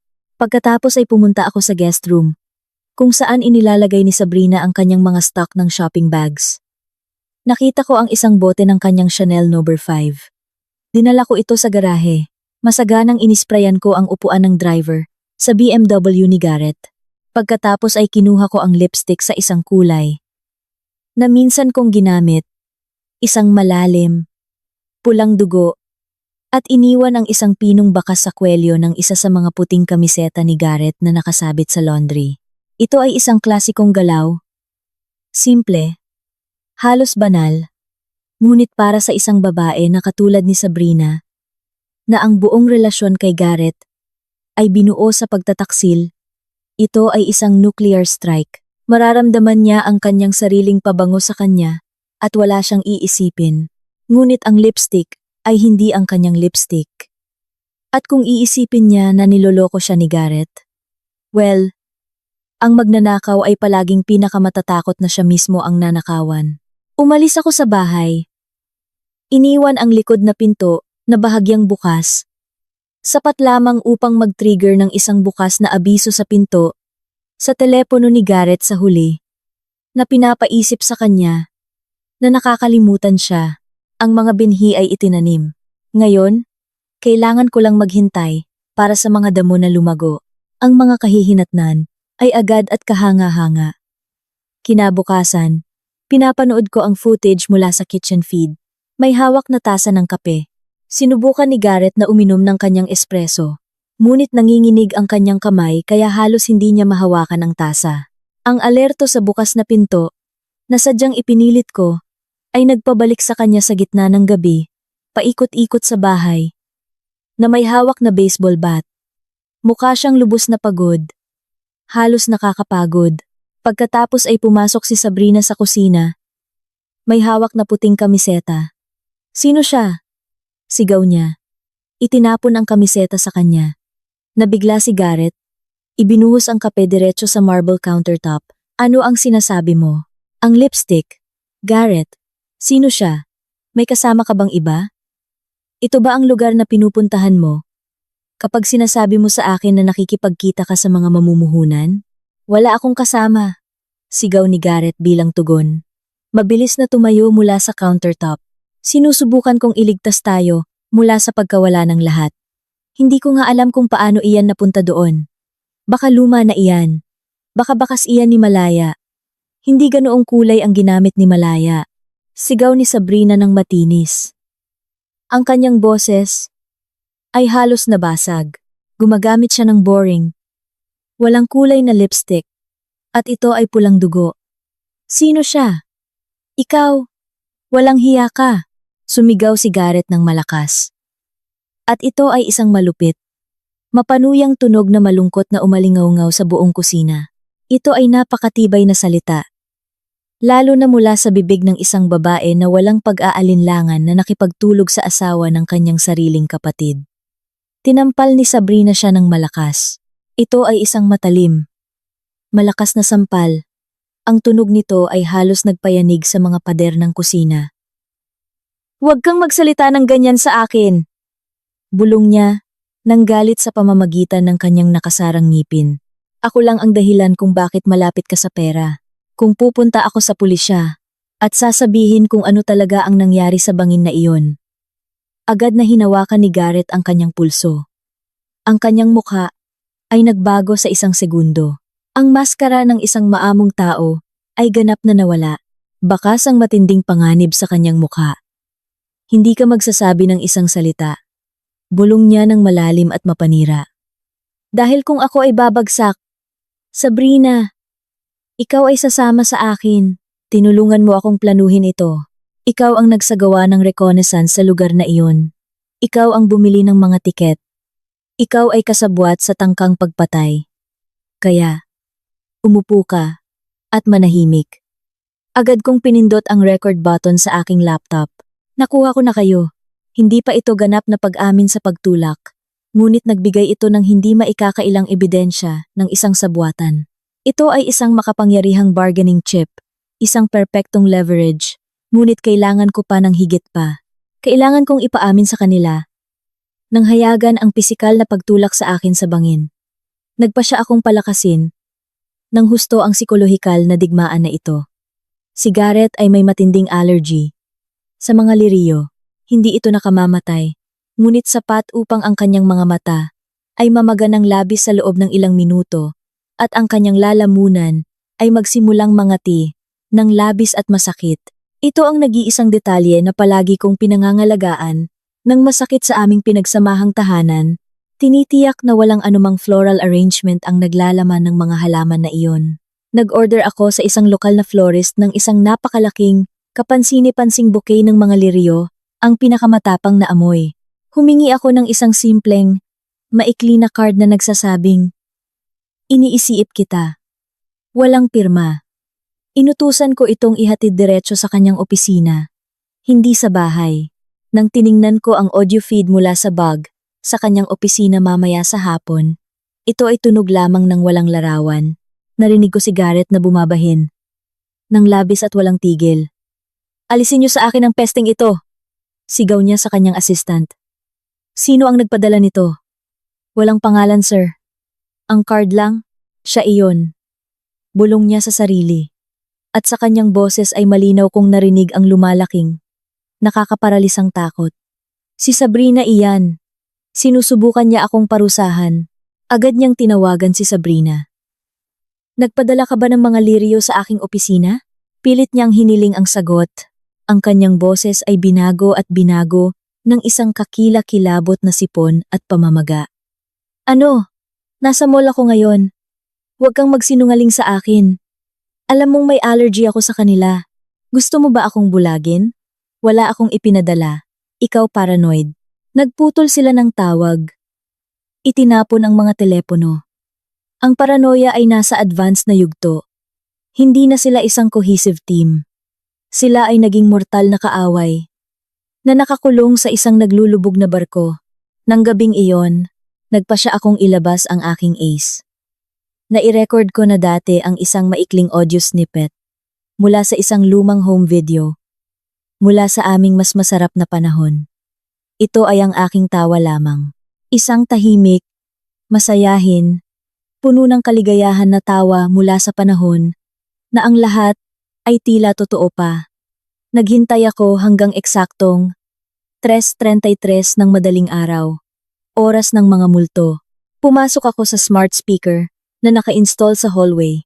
Sa harap mismo ng kanilang kwarto, pinatugtog ko ang tawa na iyon ng isang beses lamang. Tahimik, napakalinaw, at pagkatapos ay muling bumalik ang malalim na katahimikan. Kaagad pagkatapos, ipinatugtog ko ang tunog ng mga yabag, ang pag-record ng mga takong na regular na tumutunog sa matigas na sahig na gawa sa kahoy. Click, click, click. Pinanood ko ang live feed mula sa kwarto. Agad na bumangon si Garrett mula sa kama. Umupo siya na parang sinaktan ng kidlat. Malawak ang mga mata. Mabilis niyang kinuha ang baril na nasa bedside table. "Narinig mo ba iyon?" Bulong niya sa takot. Umiiyak na si Sabrina. Nakabaluktot sa ilalim ng kumot. "Siya iyan." Bumalik siya. "Narito siya. Manahimik ka." Sigaw ni Garrett, tumalon mula sa kama. Tumakbo siya mula sa kwarto patungo sa hallway na may hawak na baril. "Sino narito? Magpakita ka." Ang hallway ay ganap na walang laman. Naghintay ako hanggang sa makalampas siya ng kaunti, dumaan sa guest room. Pagkatapos ay malayuan kong isinaaktibo ang smart lighting system sa kwartong iyon na naging dahilan upang kumislap ang ilaw ng marahas at rhythmic. Lumiko si Garrett sa kanyang takong sa isang iglap at binaril ang pader. Ang putok ng baril ay nakakabingi. Sumigaw si Sabrina ng malakas. "Garrett, huminto ka! Huminto ka!" Nagmamakaawa ako. Tumayo siya roon. Humihingal ng malakas. Ang kanyang dibdib ay mabilis na umaalon habang nakatingin siya sa walang laman na espasyo ng guest room. "Alam kong narito ka." Sigaw niya sa kawalan ng malaking bahay. "Patay ka. Nakita kitang bumagsak. Nakita kitang namatay." Bingo. Wala akong video recording nito dahil si Garrett ay nakatayo sa hallway, sa labas ng saklaw ng kamera. Ngunit ang mga mikropono ng audio system ay naitala ito ng perpekto at napakalinaw. "Nakita kitang bumagsak. Nakita kitang namatay." Ang mga salitang ito ay ganap at lubusang sumasalungat sa opisyal na pahayag na ibinigay niya sa pulisya kung saan sinabi niya na tumalikod siya o sinubukang hawakan ang aking kamay sa huling sandali. Ito ay hindi maikakailang ebidensya na nakatingin siya. Ito ay ebidensya ng walang awa na intensyon. Isang posibleng at sinadyang aksyon, ngunit maaari pa ring maging kulang upang mapatunayang nagkasala siya sa pagpatay ng walang katawan. Maaaring subukan ng isang magaling na abogado ng depensa na ipaliwanag ito bilang resulta ng post-traumatic stress disorder, kakilakilabot na hallucinations ng isang taong hinahabol, o simpleng isang komplikadong metapora. Kailangan ko siyang mahuli habang pinirmahan ang mga dokumento. Kailangan ko siyang mahuli sa gawa ng pandaraya sa pinansyal, na siyang direktang motibo ng tangkang pagpatay na ito. 2 araw bago ang nakaplanong kasal, nagpa siya akong hilahin ang pin ng granada na hawak ko. Sa pamamagitan ng patuloy na pagsubaybay sa email inbox ni Garrett, na kasing walang ingat niyang iniwan na nakalog-in sa home network, nakita ko ang korespondensya kay GNA. Victoria C., siya ay isang napakayamang biyuda na nasa 60s, isang makapangyarihang magnate sa real estate market na naghahanap ng mga batang may talento upang pamahalaan ang kanyang malaking portfolio ng pamumuhunan. Si Garrett ay nagpapalapad ng papel sa kanya sa loob ng maraming linggo. Nagpapadala ng malinaw na mapanligaw na mga email. Nag-aayos ng mga pribadong konsultasyon sa gabi. Alam na alam ko kung ano ang ginagawa niya. Naghahanda siya ng backup plan. Kung ang pera mula sa siguro pagkatapos ng aking kamatayan ay lubhang naantala, o kung ang trust fund ay tuluyang frozen, kailangan niya ng bagong, mayamang sponsor. Kumuha ako ng detalyadong screenshot ng mga mensahe ito. Nakita ko rin ang kumpirmasyon ng pagbili ng isang napakamahal na diamond bracelet na hindi binili para kay Sabrina, kundi direktang ipinadala sa pribadong address ni Gnang. Victoria C., minabuti kong ilimbag ang lahat. Inilagay ko ang mga dokumento sa isang puting, eleganteng sobre at inutusan ng isang courier na ihatid ito ng direkta kay Sabrina sa bridal boutique, kung saan siya ay nasa huling fitting ng kanyang gown habang isinusukat ang vintage pearl necklace ng aking namatay na ina na walang kahihiyang ninakaw niya mula sa aking pribadong safe. Pinanood ko ang buong sitwasyon sa pamamagitan ng security camera feed ng salon. Mayroon silang napakasimpleng pangunahing sistema ng pagsubaybay na may default na factory password na nahulaan ko sa pangatlong pagsubok. Nakatayo si Sabrina sa isang plataporma. Nakatingin sa kanyang refleksyon sa salamin. Nakasuot ng gown na mas mahal pa sa aking unang kotse. Lumapit ang courier at inabot sa kanya ang sobre. Binuksan niya ito. Agad na wala ang kanyang malapad na ngiti. Ang kanyang mukha ay napuno ng matinding pula. Hindi siya umiyak. Sumigaw siya. Ito ay isang kakilakilabot, primal, malahayop na sigaw ng galit. Literal na sinira niya ang gown. Pinunit ang pinong puntas ng mahal na tela at lumabas mula sa salon na nakasuot lamang ng kanyang panloob at mabilis na isinuot na bathrobe. Mahigpit na hawak ang sobre na parang isang kargadong sandata. Diretso siyang nagmaneho patungo sa opisina ni Garrett. Agad akong lumipat sa bag sa kanyang opisina. Ikaw! Walang hiya ka! Sigaw ni Sabrina. Pumasok sa silid na parang bagyo at isinara ang pinto. Sabrina! Huminahon ka! Nagmamakaawa ako. Ang lahat ng aking staff ay nasa labas ng pinto at naririnig ang lahat. Wala akong pakialam sa iyong staff. Binilhan mo siya ng diamond bracelet. Para sa anong pera? Tanong ko. Sinabi mo sa akin na lubos tayong walang pera. Sinabi mo na kailangan nating maghintay ng matiyaga para sa insurance payout ni Malaya. Ito ay purong negosyo, Sabrina. Siya ay isang pangunahing strategic investor. Siya ay 65 taong gulang. At nagpapadala ka sa kanya ng mga email tungkol sa kung gaano kaganda ang kanyang mga mata. Ito ba rin ba ang iyong purong negosyo? O naghahanap ka lang ng isa pang malaya na maaari mong gatasin? Nagkaroon ng katahimikan. Malakas, lubhang siksik, at mapanganib na katahimutan. At pagkatapos ay narinig ang boses ni Garrett. Malamig. Bumubulong-bulong ng purong lason. Umungol ng mahina. Ingatan mo ang iyong dila. Sabrina, akala mo ay espesyal ka, isa ka lamang ordinaryong babae. na walang disenteng edukasyon at may matinding addiction sa pag-shopping. Kailangan lang kita para makalapit kay Malaya. Kailangan kita para tingnan ang mga record ng testamento. Ngunit huwag mong linlangin ang sarili mo ni isang segundo na ikaw ay hindi mapapalitan. Kung babagsak ka sa kasal na ito, kung dahil sa iyong mga tantrums ay mawawala ko ang pagkakataon sa trust fund na ito, iiwanan kita na walang anuman. Kung paano ka nakatayo, at dahil kahit ang mga damit na ito ay ninakaw mo mula sa iyong namatay na kapatid, hindi ka rin magkakaroon ng marami. Ginamit mo lang ako. Umiiyak na bulong ni Sabrina. Ginamit natin ang isa't isa. Malamig na pagwawasto ni Garrett. At ngayon, umuwi ka ng masunurin, isuot ang damit na iyan, at ngumiti ka ng malapad. Dahil kung makukulong ako sa pandaraya sa buwis, o isang bagay na mas malala, diretso kang sasama sa akin bilang kasabwat at pangunahing accomplice sa pagpatay. Naintindihan mo ba sa wakas? Narinig ko ang malakas na pagbagsak ng pinto. Sumandal ako sa upuan. Humihigop ng aking lumalamig na kape. Nagkakawatak-watak sila. Nawala na ang tiwala sa pagitan nila. Alam na ni Sabrina na isa lang siyang piyesa sa laro. Alam na alam ni Garrett na si Sabrina ay naging isang malaking pasanin para sa kanya. Ngunit ang pinakamahalagang bagay na natutunan ko mula sa buong laban na ito ay hindi tungkol sa kanilang miserableng relasyon. Ito ay tungkol sa huling kumpirmasyon ng desperasyon ni Garrett. Inamin niya ng malakas sa harap ng isang saksi na ang kasal na ito ay mahalaga para sa kanya upang makuha ang pondo. Inamin niya na naghahanda siya ng isa pang biktima. Siya ay isang bihasang predator, at ang mga predator ay hindi tumitigil sa pangangaso hanggang sa sila ay makulong sa isang matibay na hawla. Tiningnan ko ang kalendaryo. Isang araw na lang ang natitira, at salamat kay Donovan.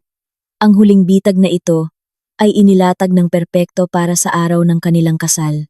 Ang linggo bago ang seremonya ng kasal ay isang kamanghamanghang pagpapakita ng ganap na pagkakawatak-watak at pagkasira. Si Garrett ay mukha ng isang buhay na patay. Mayroon siyang malalakas na itim na bilog sa ilalim ng kanyang mga mata. Drastically siyang pumayat at nanginginig sa bawat malakas na tunog. Hindi rin masaya si Sabrina. Nagsimula siyang uminom ng malakas na alak nang walang pagpipigil mula pa umaga. Sa kabila nito, nagpatuloy ang paghahanda para sa kasal ng buong bilis. Kailangan. Ito lamang ang kanilang tanging kaligtasan. Ang huling anchor rope. Tinawagan ako ni Donovan sa aking prepaid na telepono. Muli niyang pinipilit na kunin ang kontrol sa estate at ari-arian. Iniulat ni Donovan sa akin. Dumating siya sa opisina ko na may di umano'y peking dokumento. Sabi niya, nakakita siya ng liham sa iyong mesa na di umano'y isinulat mo, kung saan sinasabi mo na, kung sakaling mawala ka, si Garrett ay makakakuha ng agarang, buong autoridad na pamahalaan ang lahat. Minanipula niya ang aking sulat kamay? Tanong ko. Namangha sa lawak ng kanyang kabuuang katangahan. Ito ay medyo mahusay na pamimeke. Kailangan kong aminin. Ngunit gumamit siya ng panulat na ang tinta ay kamakailan lang inilabas sa merkado noong nakaraang taon. Sa papel na di umano'y may petsa na 3 taon na ang nakaraan. Mga baguhan, halatang halata. Ngunit ang pinakakagiliw-giliw ay iba pa. Ginagamit niya ang dokumentong ito upang desperadong makakuha ng bridging loan mula sa isang pribadong mamumuhunan, mula sa isang regular na loan shark. Gusto niyang kumuha ng isang malaking utang na nakabase sa mana na hindi pa niya natatanggap. Eksakto, kumpirma ko. At ang nagpapahiram na ito ay nangangailangan ng matibay na ebidensya ng kasal sa bagong benepisyaryo. Ibig sabihin, si Sabrina, dahil siya ay nakalista, bilang katuwang na tagapagmana, kung wala ka na, at siya ay naging hindi karapat-dapat na kumilos sa legal na paraan. Nagiging isang kakilakilabot na gulo ito. Malaya. Ngunit ang susi ay, kung hindi niya kukunin ang kasal na ito sa darating na Sabado, ang lahat ng financing at ang pautang na ito ay agad na babagsak. At kung babagsak ang pautang, siguradong ipapabugbog siya ng mga pinagkakautangan niya o gagawa ng mas masahol pa. Kaya ang kasal na ito ay talagang isang malaking pangangailangan para sa kanya. Ito ay isang bagay ng buhay at kamatayan. Kailangan niyang pakasalan si Sabrina upang pagsamahin ang kanilang pinagsamahang pag-aari at matugunan ang mga hinihingi ng mga taong may pera. Perpekto! Sabi ko. Kung gayon, mag-organisa tayo ng kasal na hindi niya malilimutan sa kanyang buong buhay. Ang sumunod na 2 araw ay ginugol ko sa masusing pagkolekta ng bawat kahit na pinakamaliit piraso ng ebidensya, audio recordings ng kanilang mga pag-aaway sa loob ng bahay, video ng dramatikong pag-amin ng katotohanan sa hallway, mga larawan mula sa car dealership, at mga screenshot.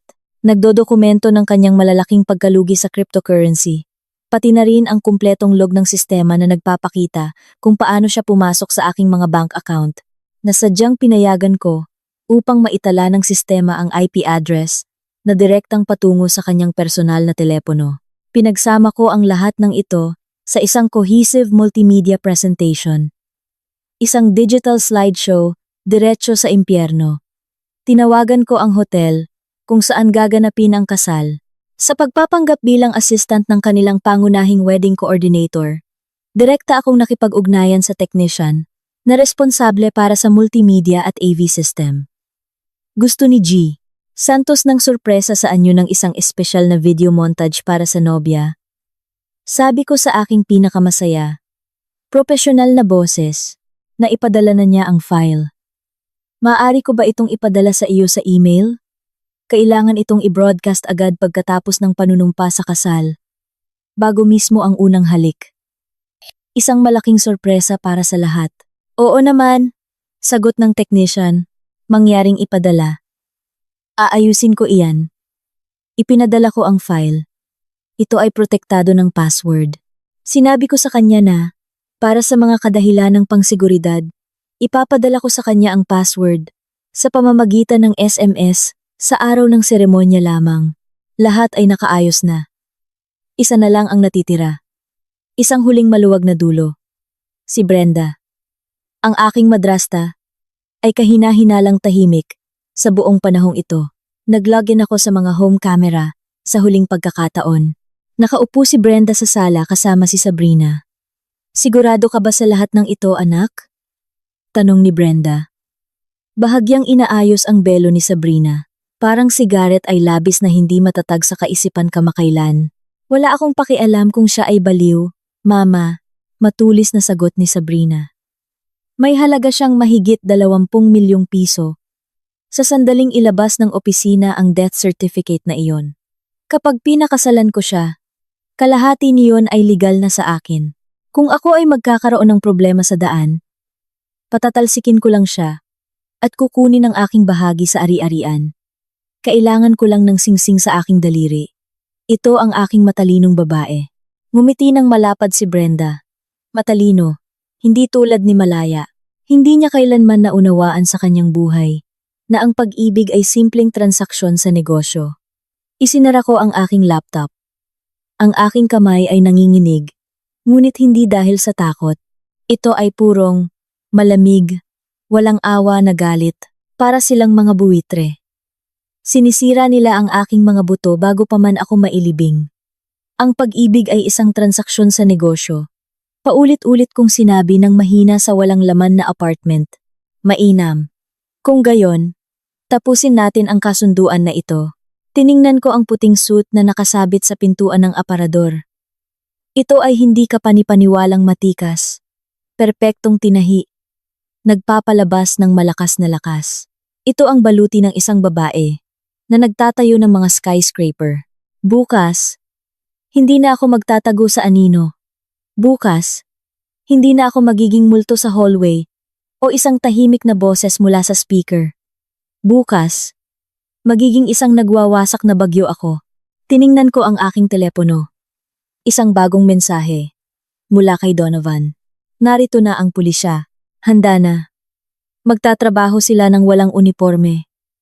Naghihintay sila sa iyong signal. Good luck, bata. Humiga ako sa aking murang kutson. Nakatingin sa basag na kisame. Naalala ko ang bangin na iyon. Naalala ko ang brutal na pagtulak na iyon. Naalala ko kung paano ako tinitigan ni Garrett ng kanyang ganap na patay na mga mata. Akala niya ay ganap niya akong sinira. Akala niya ay tuluyan na niyang binura si Malaya Alcantara mula sa mundo. Sa loob lamang ng ilang oras, malalaman niya na hindi mo kayang patayin ang mga pundasyon. Maaari mong sirain ang mga dingding. Maaari mong basagin ang lahat ng bintana. Maaari mong sunugin ang bubong hanggang sa lupa.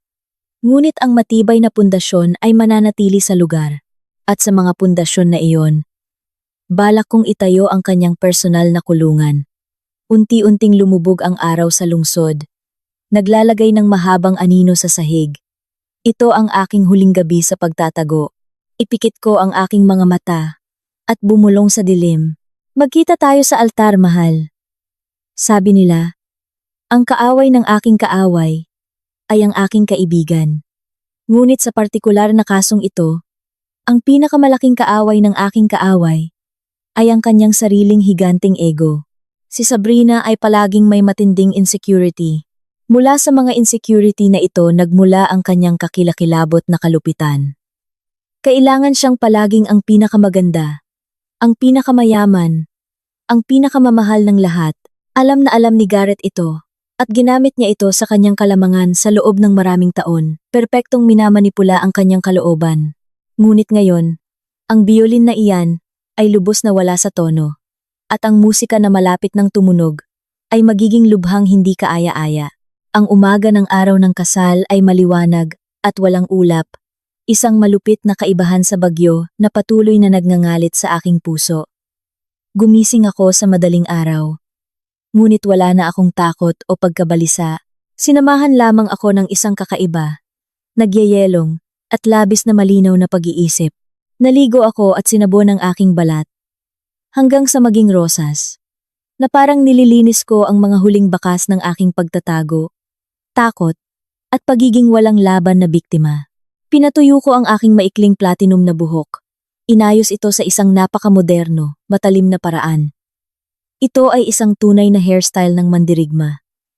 Isang matalim na hiwa para sa paparating na labanan. Ang makeup ay inilagay ko ng may surgical, halos walang awa na presisyon. Gumamit ako ng malakas na foundation upang perpektong pantayin ang kulay ng aking balat.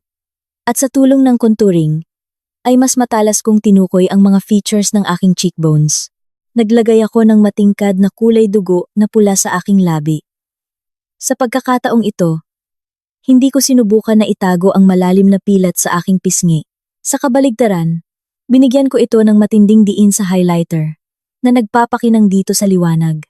Ito ang aking matibay na ebidensya, ang aking personal na account upang ayusin nang suotin ko ang aking puting suit. Ito ay perpektong akma na nagpapatingkad sa aking baywang at bahagyang lumalapad sa aking balakang. Maingat kong tiningnan ang aking sarili sa malaking salamin. Hindi ko nakita ang dating Malaya, ang laging sumusunod na babae na pinapamahalaan ng lahat.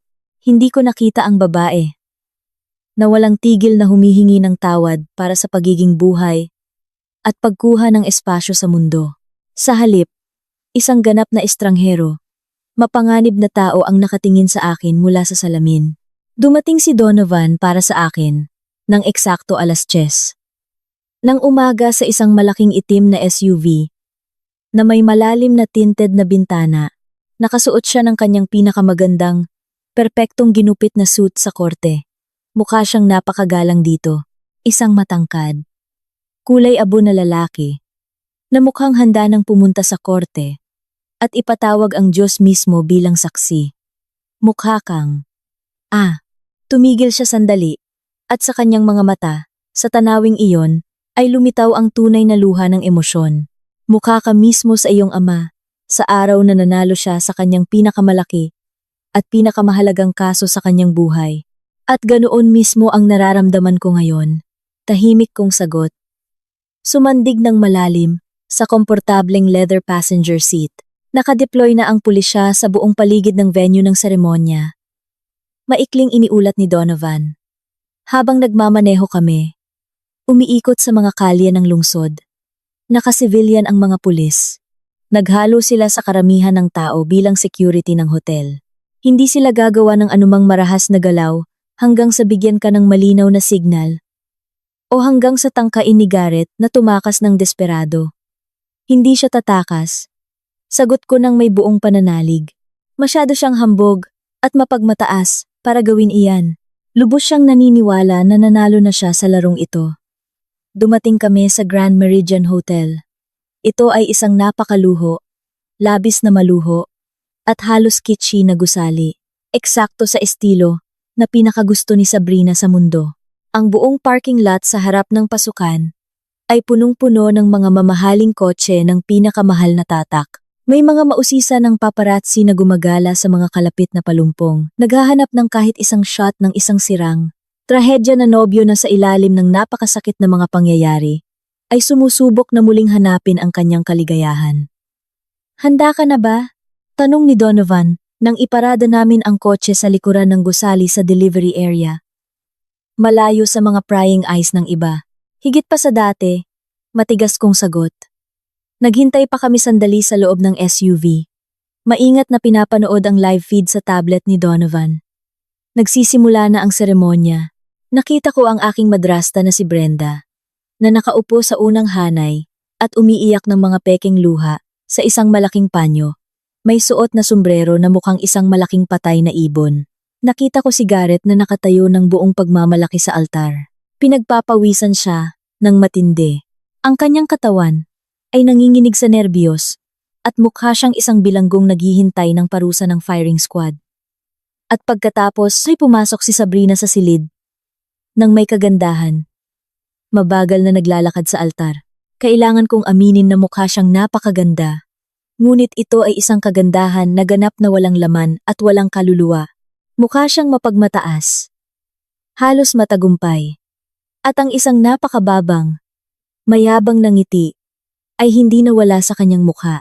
Lumapit siya sa altar at hinawakan ang mga kamay ni Garrett. Minamahal. Nagsimulang magsalita ang opisyal na nagdaraos ng seremonya sa malakas na boses. Nagtipon tayo dito ngayon upang ang aking puso ay nagsimulang tumibok ng malakas sa aking mga tadyang. Ngunit ang aking hininga ay nanatiling ganap na kalmado at regular. Ito na. Ito ang huling sandali na mababawi ko ang aking buong buhay. Malapad kong binuksan ang pinto ng kotse. Ang hangin sa paligid ay amoy mamahaling bulaklak at usok mula sa mga mararangyang sasakyan. Tara na, maikli kong sabi kay Donovan. Tumuloy kami ng direkta sa pasukan ng staff, dumaan sa mga ganap na natulala ng mga empleyado ng kusina at nagtungo diretso sa malalaki, mabibigat na pinto na humahantong sa pangunahing ballroom. Sa pamamagitan ng makapal na kahoy, malinaw kong narinig ang mahinang boses ng opisyal. Upang pagsamahin ang lalaking ito at ang babaeng ito sa isang banal na kasal. Inilagay ko ang aking kamay sa brass door handle. Malamig ang metal sa paghipo. Maghintay ka sa sandali na itatanong ang tanong tungkol sa pagtutol. Bulong ni Donovan sa tabi ko. Kung may sino man sa mga naroroon dito, ang nakakaalam ng anumang legal na balakid, kung bakit hindi dapat pagsamahin ang dalawang ito. Isang gasgas na eksena sa pelikula. Ngunit ang mga klise na ito ay umiiral para sa isang tiyak na dahilan. Minsan, sila lang ang epektibong paraan upang ganap at tuluyang durugin ang isang maling naratibo. Malakas kong itinulak ang pinto. Napakabigat ng mga ito, ngunit sa ilalim ng malaking pagdaloy ng adrenaline. Tila ang mga ito ay kasinggaan ng balahibo. Bumukas ang mga ito ng malakas. Bumangga sa mga stopper ng may malakas. Mapurol na tunog. Agad na bumaha ang matalim. Maliwanag na ilaw ng ballroom sa buong pasilyo. Sa isang segundo, tumama sa akin ang matinding amoy ng libu-libong rosas at mamahaling pabango. Lumabas ako diretso sa ilaw. Ang tunog ng mga pintuan na bumukas ng malakas ay umalingaw-ngaw sa napakatahimik na silid na parang isang malakas na putok ng baril. Sa isang segundo, bawat ulo sa silid ay lumingin sa aking direksyon. 3 dalang katao. Ang ganap na elite ng lungsod na ito. Ang mga pangunahing kasosyo sa negosyo ni Garrett. Ang mga kaibigan ni Sabrina. Mula sa mundo ng modeling. At ang mga dating malapit na kasamahan ng aking ama. Lahat sila, bilang isang tao, ay natulala sa kanilang mga upuan. Sa una, ang kanilang mga mukha ay nagpakita lamang ng malalim na pagkalito. Nakita nila sa harap nila ang isang matangkad na babae na nakasuot ng puting suit na may maikling platinum na buhok at malalaking maitim na salamin sa kanyang mukha. Sa unang tingin, walang sino man ang nakakilala sa akin. At pagkatapos, sa isang mabagal na galaw, inalis ko ang aking salamin. Isang malakas na alon ng pagtataka ang dumaan sa buong silid. Ang mapurol na ungol ng pagkabigla ay nagsimula sa dulo at mabilis na kumalat hanggang sa altar. Narinig ko ang isang tao sa likuran na bumulong nang nanginginig. Oh my God! Pagkaraan ng ilang sandali, narinig ang malakas na tunog ng basag na salamin. Isang waiter. Sa purong pagkagulat, ay nahulog ang isang buong tray ng mga baso ng champagne. Ngunit hindi ako huminto kahit isang segundo. Naglakad ako ng may pagmamalaki. Sa regular na hakbang, diretso sa gitna ng pangunahing pasilyo. Click, click, click. Ang tunog ng aking matataas na takong na humahampas sa sahig na marmol. Ang tanging tunog sa loob ng malaking silid na iyon. Ang aking tingin ay matigas. Walang awa na nakatuon kay Garrett. Nakatayo pa rin siya sa altar. Mahigpit na hawakan ng mga kamay ni Sabrina. Tumingin siya sa aking direksyon. Isang kakilakilabot, halos nakakatakot na metamorphosis ang nagsimulang lumitaw sa kanyang mukha. Una ay ang ganap na pagkalito. Pagkatapos ay ang biglaan, nakakaparalisang pagkilala. At sa huli ay purong, walang filter, malalim na takot. Ang kanyang balat ay agad na naging kulay abo na abo. Binuksan niya ang kanyang bibig ng malapad, ngunit hindi niya kayang magsalita ng anumang tunog. Literal na nanghina ang kanyang mga tuhod. Sa isang pagkabigla, kinuha niya ang mahabang belo ni Sabrina upang mapanatili lamang ang kanyang balanse at marahas na hinila ito mula sa kanyang ulo. Multo, bulong niya sa wakas. Ang kanyang boses ay hindi natural na mataas, manipis, at nanginginig. Hindi, hindi, hindi. Hindi. Mabilis na lumingon si Sabrina. Halos lumuwa ang kanyang mga mata sa gulat. Tinitigan niya ako, tapos si Garrett. At muli akong tinitigan, ngunit hindi siya nahimatay. Agad na lumitaw sa kanyang mukha ang isang kakilakilabot na galit. Sino ang nag-imbita sa kanya dito? Sigaw niya ng matinis. Ang boses ay halos nabasag sa nerbiyos. Palayasin niyo siya ngayon din. Security! Hindi ko akalain na may anumang security ang makakatulong sa inyo ngayon, Sabrina. Sabi ko ng malakas. Ang boses ko ay ganap na kalmado, malamig, at salamat sa mahusay na akustika ng silid. Ito ay perpektong umalingaw-ngaw sa buong silid. Hindi ko kailangan ng mikropono para dito. Dahil ang kalahati ng tinatawag na security na ito ay talagang mga nakasibilyang pulis. Huminto ako ng eksaktong 3 metro sa harap mismo ng altar. Nakatayo ako ng tuwid. Mataas ang chin at hinayaan kong ang matalim na ilaw ng spotlight ay perpektong ilawan ang malalim na pilat sa aking pisngi. Hello! Asawa! Sabi ko nang nagyelo. Mukha kang nakakita ng tunay na multo. Ngunit kailangan kong biguin ka. Ako ay tunay na laman at buto. Si Garrett ay nagsimulang huminga nang malakas. Siya ay nagkaroon ng matinding atake ng hyperventilation. Mahigpit niyang hinawakan ang kanyang dibdib gamit ang parehong kamay. Malaya, ngunit nakatayo ako sa bangin na iyon at tinitingnan ko. Oo, putol ko sa kanya. At ang aking boses ay naghiwa sa siksik na hangin na parang kutsilyo ng berdugo. Tiningnan mo ito ng may lubos na kasiyahan. Nakita kitang bumabagsak. Nakita ko ang iyong katawan na tumama sa nagyayelong tubig. At pagkatapos ay tumalikod ka lamang at umalis upang tahimik na planuhin ang iyong susunod na kasal. Sa sandaling iyon, ang silid ay literal na sumabog sa isang malaking kaguluhan. Ang tahimik na bulong ay agad na naging malalakas na sigaw at puno ng galit na mga hiyawan. Agad na tumayo si Brenda. Marahas na ibinagsak ang silya na kinauupuan niya. Malaya! Anak! Buhay ka! Tumakbo siya patungo sa akin na nakabuka ang mga braso. Sinubukang magpanggap na isang labis na nagagalak, mapagmahal na ina sa harap ng lahat. Itinaas ko ang isang kamay. Ang pinahinto siya sa kanyang landas sa isang matigas na galaw. Huwag kang hahakbang. Sabi ko nang may matinding lamig. Iligtas mo ang iyong sarili sa pagpapanggap na iyan. At huwag kang magpanggap na wala kang alam, Brenda.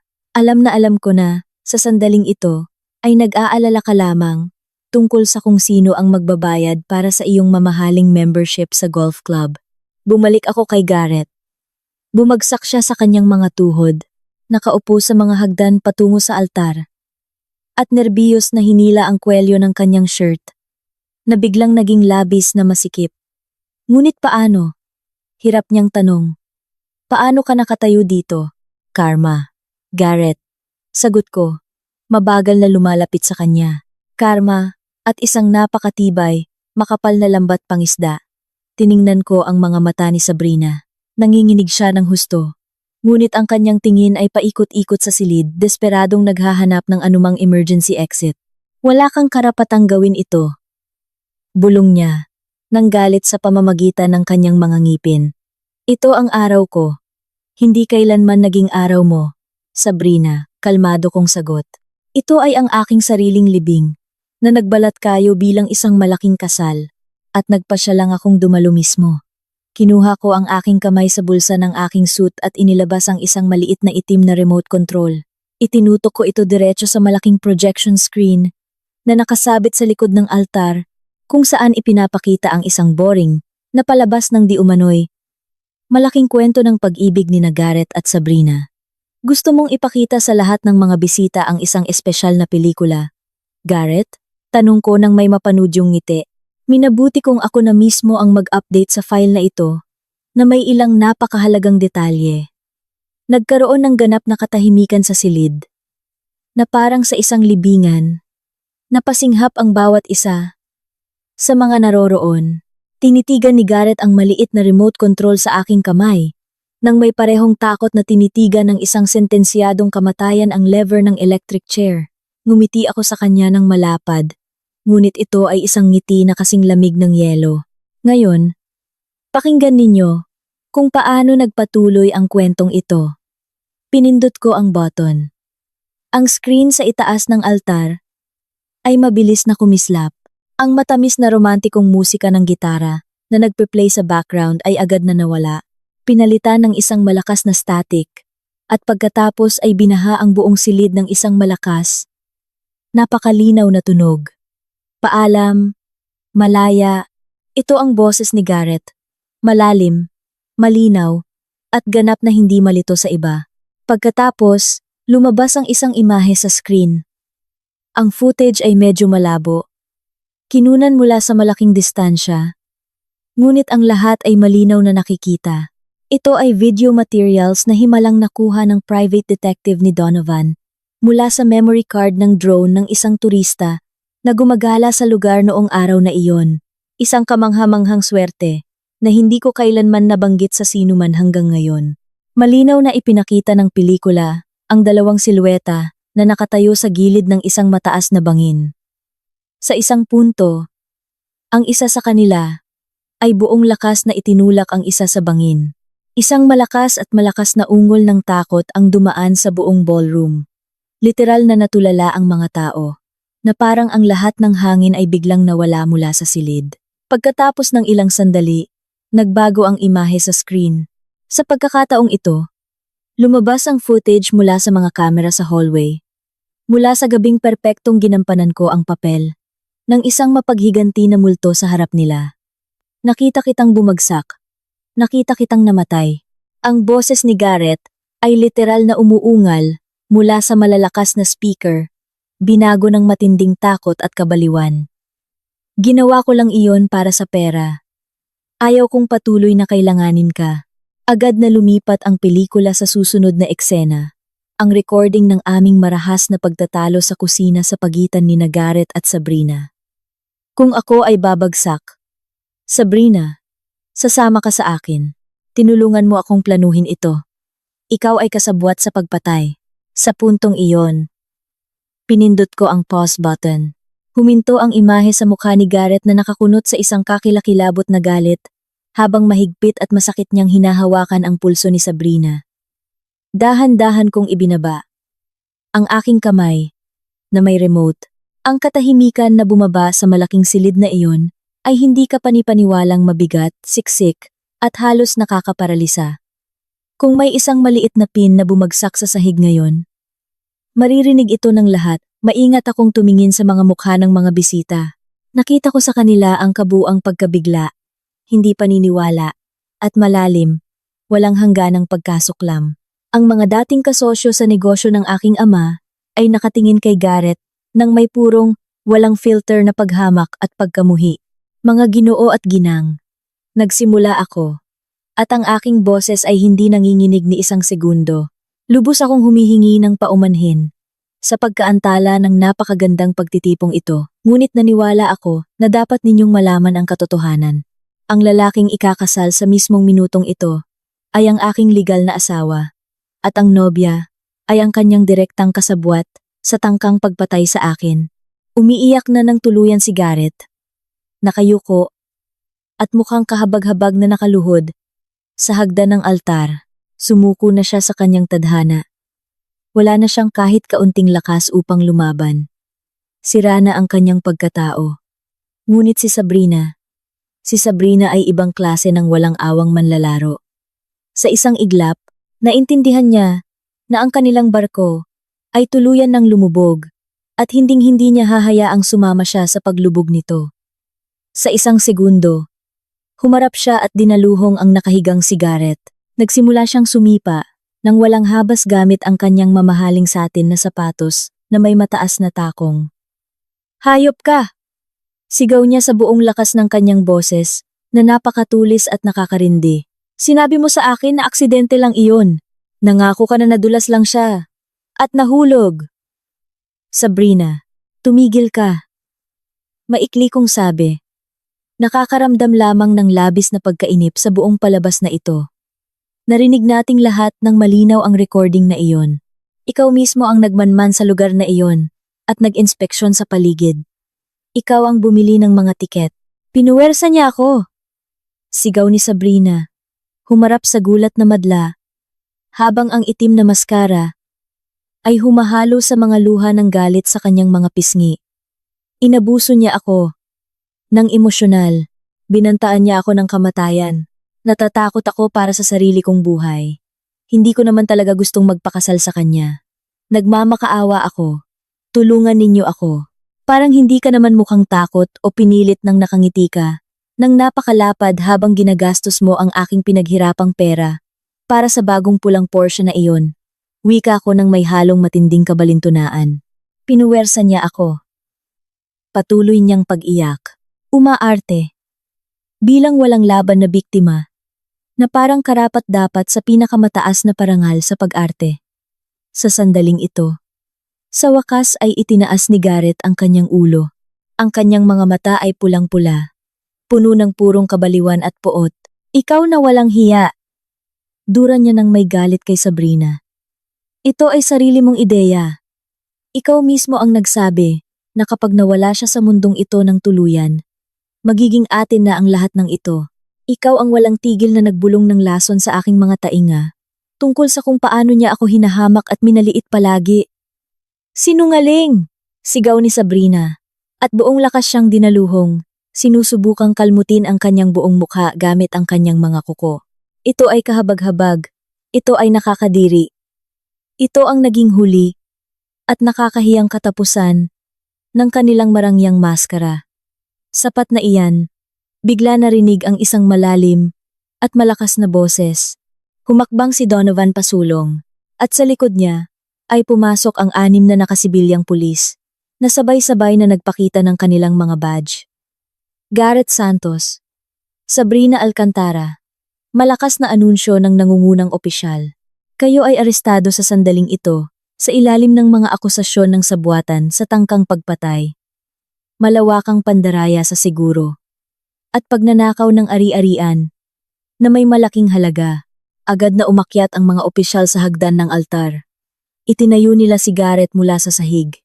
Hindi siya nagpakita ng anumang paglaban.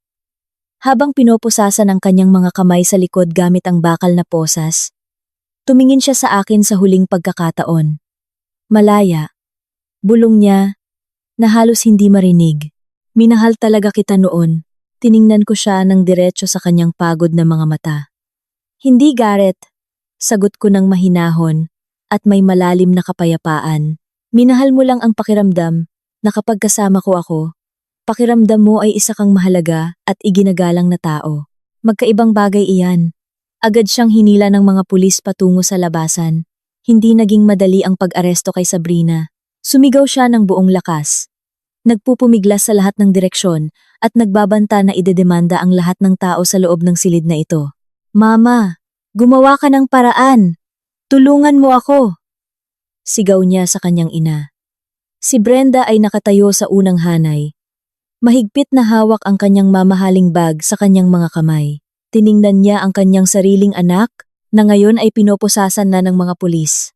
Tumingin siya sa akin. Nakatayo ng tuwid, mayabang, at nagtagumpay, at pagkatapos ay nilibot ang kanyang paningin sa mga mukha ng lahat ng mayayamang bisita na nakatingin sa kanya ng may malalim na paghamak at malinaw na pagkondena. At ginawa ni Brenda ang eksaktong bagay na pinakamahusay niyang gawin sa kanyang buong buhay. Nagpasya siyang iligtas ang kanyang sariling balat ng walang awa. Wala akong alam tungkol dito, sigaw ni Brenda nang napakalakas upang marinig ng bawat sulok ng malaking silid. Wala akong ideya sa nangyari. Labis akong nagulat. Opisyal, pakiusap ilayo ninyo siya dito. Ngayon din, dinalhan niya ang buong pamilya ng hindi mailarawan na kahihiyan. Huminto sa pagsigaw si Sabrina sa isang segundo. Natigilan siya sa lugar at tinitigan ng kanyang ina nang may malalim at walang hangganang pagtataksil na nagdulot ng kilabot sa aking likod. Ito ay ang parehong hitsura na malamang na mayroon ako sa aking mukha habang nakatayo sa gilid ng bangin na iyon. Ikaw na masamang hayop. Bulong niya na halos hindi marinig. Nang sa wakas ay mailabas na sila ng pulis mula sa silid sa gitna ng mga naguguluhang bisita. Naramdaman ko ang isang mainit na kamay sa aking balikat. Si Donovan iyon. Ayos ka lang ba? Bata, huminga ako ng malalim at nakakapresko. Ang hangin sa paligid ay may amoy ng tunay na katarungan ngayon. Higit pa sa ayos, Donovan. Sagot ko ng may ngiti. Ngunit kailangan ko pang sabihin sa aking asawa ang isang huling bagay. Huminto muna ang mga pulis sa may pintuan habang hawak si Garrett. Lumapit ako sa kanya ng mabagal. Ang mga nakatipong bisita ay nagbigay daan sa akin na parang nahawing. Dagat na pula. Nanonood sa huling yugto ng malaking dramang ito. Kaawa-awa ang hitsura ni Garrett. Ang kanyang mamahaling tuksido ay gusot at marumi at may ilang malalalim na kalmot mula sa mga kuko ni Sabrina sa kanyang muka. Sandali lang. Maikli kong sabi sa mga pulis na hawak siya. Gusto ko lang na malaman niya kung bakit niya ginawa ang lahat ng ito. Itinaas ni Garrett ang kanyang tingin sa akin. Puno ng malalim na pagkalito ang kanyang matang puno ng luha. Ano? Itinulak mo ako sa bangin na iyon. Para lamang sa pera mula sa trust fund, tama ba? Kalmado kong tanong. Sigurado ka na, kung mamatay ako, ang higit sa 20 milyong piso ay automatikong mapupunta sa iyong account dahil, oo, ganoon nga ang mangyayari, hindi ba? Bulong niya. Ang sugnay sa edad na 40. Hindi mo lang talaga sinubukang basahin ng maayos ang buong dokumento ng trust fund, Garrett, sabi ko habang umiiling na may halong awa. Binasa mo lang ang pangkalahatang buod na inihanda para sa impormasyon. Ang aking ama ay isang napakatalino at mapag-isip na tao. Kilalang kilala niya ang mga lalaking katulad mo at alam niya kung ano ang kaya ninyong gawin. Kaya naman siya mismo ang nagdagdag ng pangalawang lihim. Nasugnay doon ang sugnay ng hindi natural na kamatayan. Mabilis na napakurap si Garrett. Kung mamatay ako dahil sa natural na mga sanhi, ang aking asawa ang magmamana ng lahat. Paliwanag ko ng dahan-dahan. Itinataas ang aking boses upang marinig ng lahat sa silid.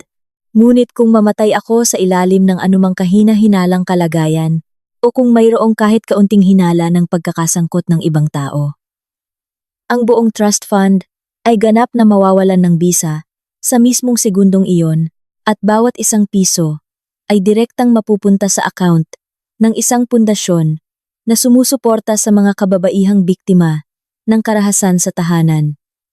Bawat sentimo, sa sandaling iyon, ang mukha ni Garrett ay nanghina ng tuluyan at literal na bumagsak ang kanyang panga sa pagkagulat. Kahit na naging perpekto ang plano mo, patuloy ko, lumapit sa kanyang tainga. Kahit na hindi nahanap ng pulisya ang katawan ko, at walang sinumang nakapagpatunay ng iyong kasalanan, wala ka pa ring makukuha. 0. Pinatay mo ako para sa isang tseke na mula pa sa simula ay walang laman. Ang kakilakilabot na katotohanang ito ay tumama kay Garrett na parang isang malakas na salpok ng dambuhalang troso. Naisip niya na hindi lamang siya nakagawa ng isang kakilakilabot na krimen, kundi nakagawa siya ng isang krimen na walang pakinabang. Ang buong buwan ng pagpaplano, ang malaking panganib, ang tangkang pagpatay lahat ng iyon ay para sa wala. Hindi. Bulong niya sa takot. Hindi. Hindi iyan maaaring maging totoo. Donovan, totoo ba ito? Humakbang si Donovan pasulong, ngumingiti ng malamig. Ako mismo ang nagdisenyo ng mga probisyong iyon, Garrett. Artikulo 4, Talata 2. Sa aming opisina, tinatawag namin itong sugnay ng itim na balo. Biglang tumawa. Nang malakas si Garrett, ito ay isang nakakatakot, mataas at ganap na hysterical na tawa ng isang sirang tao. Tumawa siya, nang napakalakas, hanggang sa magsimula siya ng mabilaukan. Sa wakas ay naunawaan ng kanyang may sakit na isip ang cosmic na biro ng kanyang sariling walang katapusang kasakiman. Pinatay mo ako. Para sa wala, hagikhik niya sa ganap na kabaliwan, habang ang laway ay tumutulo sa kanyang baba. Para sa ganap na wala, ilayo ninyo ang baliw na iyan dito. Maikli at may malalim na pagkasuklam na utos ng nangungunang opisyal habang nakatingin sa nakahigang lalaki. Mabilis siyang hinila ng pulis sa labas ng pinto. At ang histerikal at nakababaliw na tawa niya ay umalingaw-ngaw pa sa koridor ng hotel sa loob ng mahabang panahon na nagdulot ng kilabot sa likod ng lahat ng naroon. Humarap ako muli sa mga bisita. Ang kapaligiran sa silid ay naging lubhang nakakailang at mabigat. Tiningnan ko ang mga taong paulit-ulit na kumain sa aking sariling lamesa at pagkatapos ay walang pakialam na hinusgahan ako bilang boring at walang kulay kumpara sa matalinong si Garrett. Bukas ang bar, sabi ko ng malakas sa mikropono. Bago ito binitawan, nang may lakas diretso sa sahig na marmol. Uminom kayo, nang malaya. Ngayon, lahat ay libre sa aking account. Ito na ang huling sentimo ng aking pera na makikita ninyo sa inyong buong buhay. Tumalikod ako sa aking takong at buong kapurihang lumabas ng ballroom. Iniwan ang mga guho ng aking dating buhay. Minsan, at para sa lahat, naglakad ako diretso sa pangunahing lobby ng hotel, kung saan sinusubukan ni Brenda na tumakas ng palihim sa pamamagitan ng gilid na pinto para sa mga staff. May pupuntahan ka ba? Malamig kong tanong. Literal na napatalon si Brenda sa gulat. Malaya! Mahal ko! Hinahanap nga kita para yakapin ka ng mahigpit. Oh, salamat sa Diyos at ligtas ka.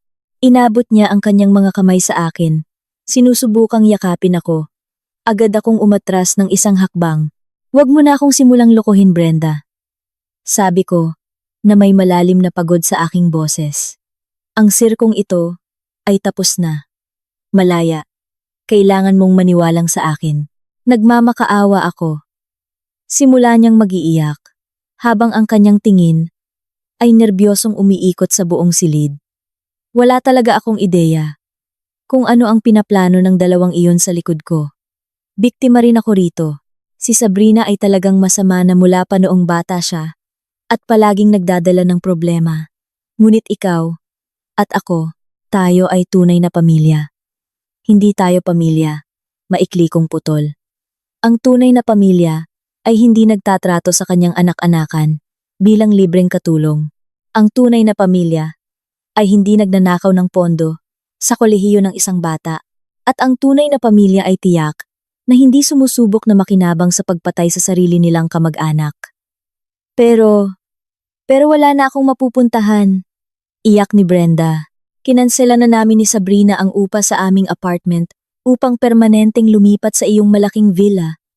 Kung palalayasin mo ako doon. So, wala kang karapatang lumapit sa bahay ko, Brenda. Matigas kong sagot. Wala kang karapatang tumapak sa aking lupa. Isang opisyal na restraining order ang inilabas laban sa iyo. Handa na ang mga dokumento ni Donovan. Humakbang si Donovan pasulong at inabot sa kanya ang isang makapal na opisyal na sobre.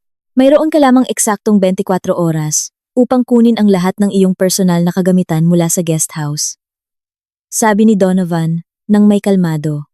Pagkatapos ng oras na iyon, ang lahat ng mga lock sa pinto ay agad napapalitan.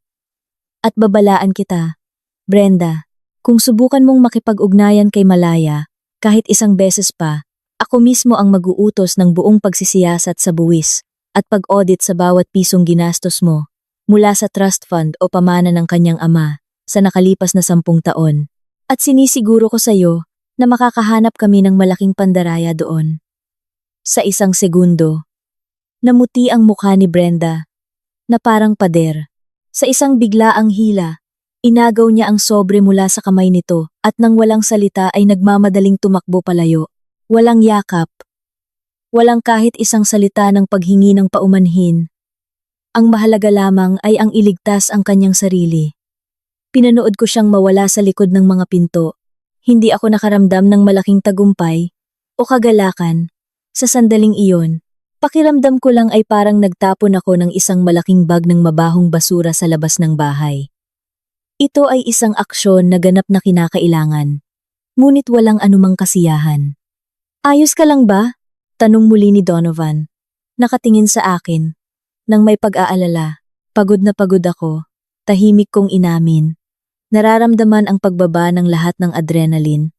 Habang ang aking binti ay muling sumasakit sa tindi ng sakit. Gusto ko lang umuwi. Ngunit tiyak na hindi sa dati mong villa. Tahimik na sabi ni Donovan. Ang gusaling iyon sa ngayon ay opisyal na pinangyarihan ng krimen at teritoryo ng prosekusyon. Alam ko. Sagot ko ng mahina. Ihatid mo ako sa dagat. Bumalik kami sa baybayin. Habang umaandar ang sasakyan ni Donovan, patungo sa liblib na bahagi ng Batangas, kung saan matatagpuan ang kubo ni Silas. Pinanood ko ang paglubog ng araw. Ang kulay kahel at lilang kalangitan ay dahan-dahang nagbibigay daan sa dilim, ngunit sa pagkakataong ito, hindi ko na naramdaman ang lamig o takot. Malaya na ako. Sa lahat ng kahulugan ng aking pangalan. Nang makarating kami, pinatigil ko ang sasakyan sa may dulo ng kalsada. Salamat, Donovan. Sabi ko, sa aking matandang kaibigan. Dito na muna ako. May kailangan pa akong tuparin na pangako. Tumango si Donovan nang may pag-unawa at ngumiti. Mag-ingat ka, Malaya. Palaging bukas ang aking opisina kapag handa ka nang magsimula muli. Lumabas ako ng sasakyan at dahan-dahang lumakad patungo sa kubo ni Silas, gamit pa rin ang aking tungkod. Bawat hakbang sa buhanginan ay tila nagpapagaan sa bigat na matagal kong dinala. Naroon si Silas sa labas ng kanyang kubo, nag-aayos ng kanyang mga lambat sa ilalim ng liwanag ng isang lampara. Nang marinig niya ang aking mga yapak, itinaas niya ang kanyang ulo, tinitigan niya ang aking puting suit, na ngayon ay may kaunting dumi mula sa buhangin, ang aking platinum na buhok, at ang aking mukha. Mukhang natapos mo na ang iyong pagganti. Malalim niyang sabi, bago bumalik sa kanyang ginagawa. Natapos na, Silas. Sagot ko habang umuupo sa isang kahoy na upuan sa tabi niya. Nakaayos na ang lahat. Ang mga taong nagtangka sa buhay ko ay nasa ilalim na ng batas. Mabuti, bulong niya. Ibig sabihin ba nito ay handa ka nang tuparin ang iyong bahagi ng kasunduan? Napangiti ako. Gaya ng ipinangako ko, tutulungan kitang ayusin ang bubong ng iyong imbakan ng lambat. At bagaman hindi ako mahusay na tagaluto, susubukan kong ihanda ang hapunan natin gabi-gabi habang narito ako. Iyan ang gusto kong marinig. Sabi niya, nang may bahagyang ngiti sa likod ng kanyang makapal na balbas. Sa mga sumunod na linggo, nanatili ako sa baybayin, upang tuluyang mapagaling ang aking binti at ang aking isipan. Sa tulong ni Silas at sa payapang tunog ng mga alon, unti-unti kong naramdaman ang pagbabalik ng aking lakas. Ang pera ng aking ama ay tuluyan nang napunta sa pundasyon para sa mga kababaihang biktima ng karahasan. At alam kong iyon ang tamang desisyon. Para sa akin, hindi ko kailangan ang milyon-milyong iyon upang magsimula muli. Mayroon akong kakayahan, mayroon akong kaalaman bilang arkitekto, at higit sa lahat, buhay ako. Isang hapon, habang nakatayo ako sa gilid ng dalampasigan, tiningnan ko ang abot tanaw. Ang kwento ng aking pagbagsak ay natapos na, ngunit ang kwento ng aking muling pagtatayo ay nagsisimula pa lamang. Hindi mo kayang sirain ang mga pundasyon, at sa ibabaw ng mga pundasyong iyon, magpapatuloy ako sa paglikha, pagtatayo, at pamumuhay ng may katatagan.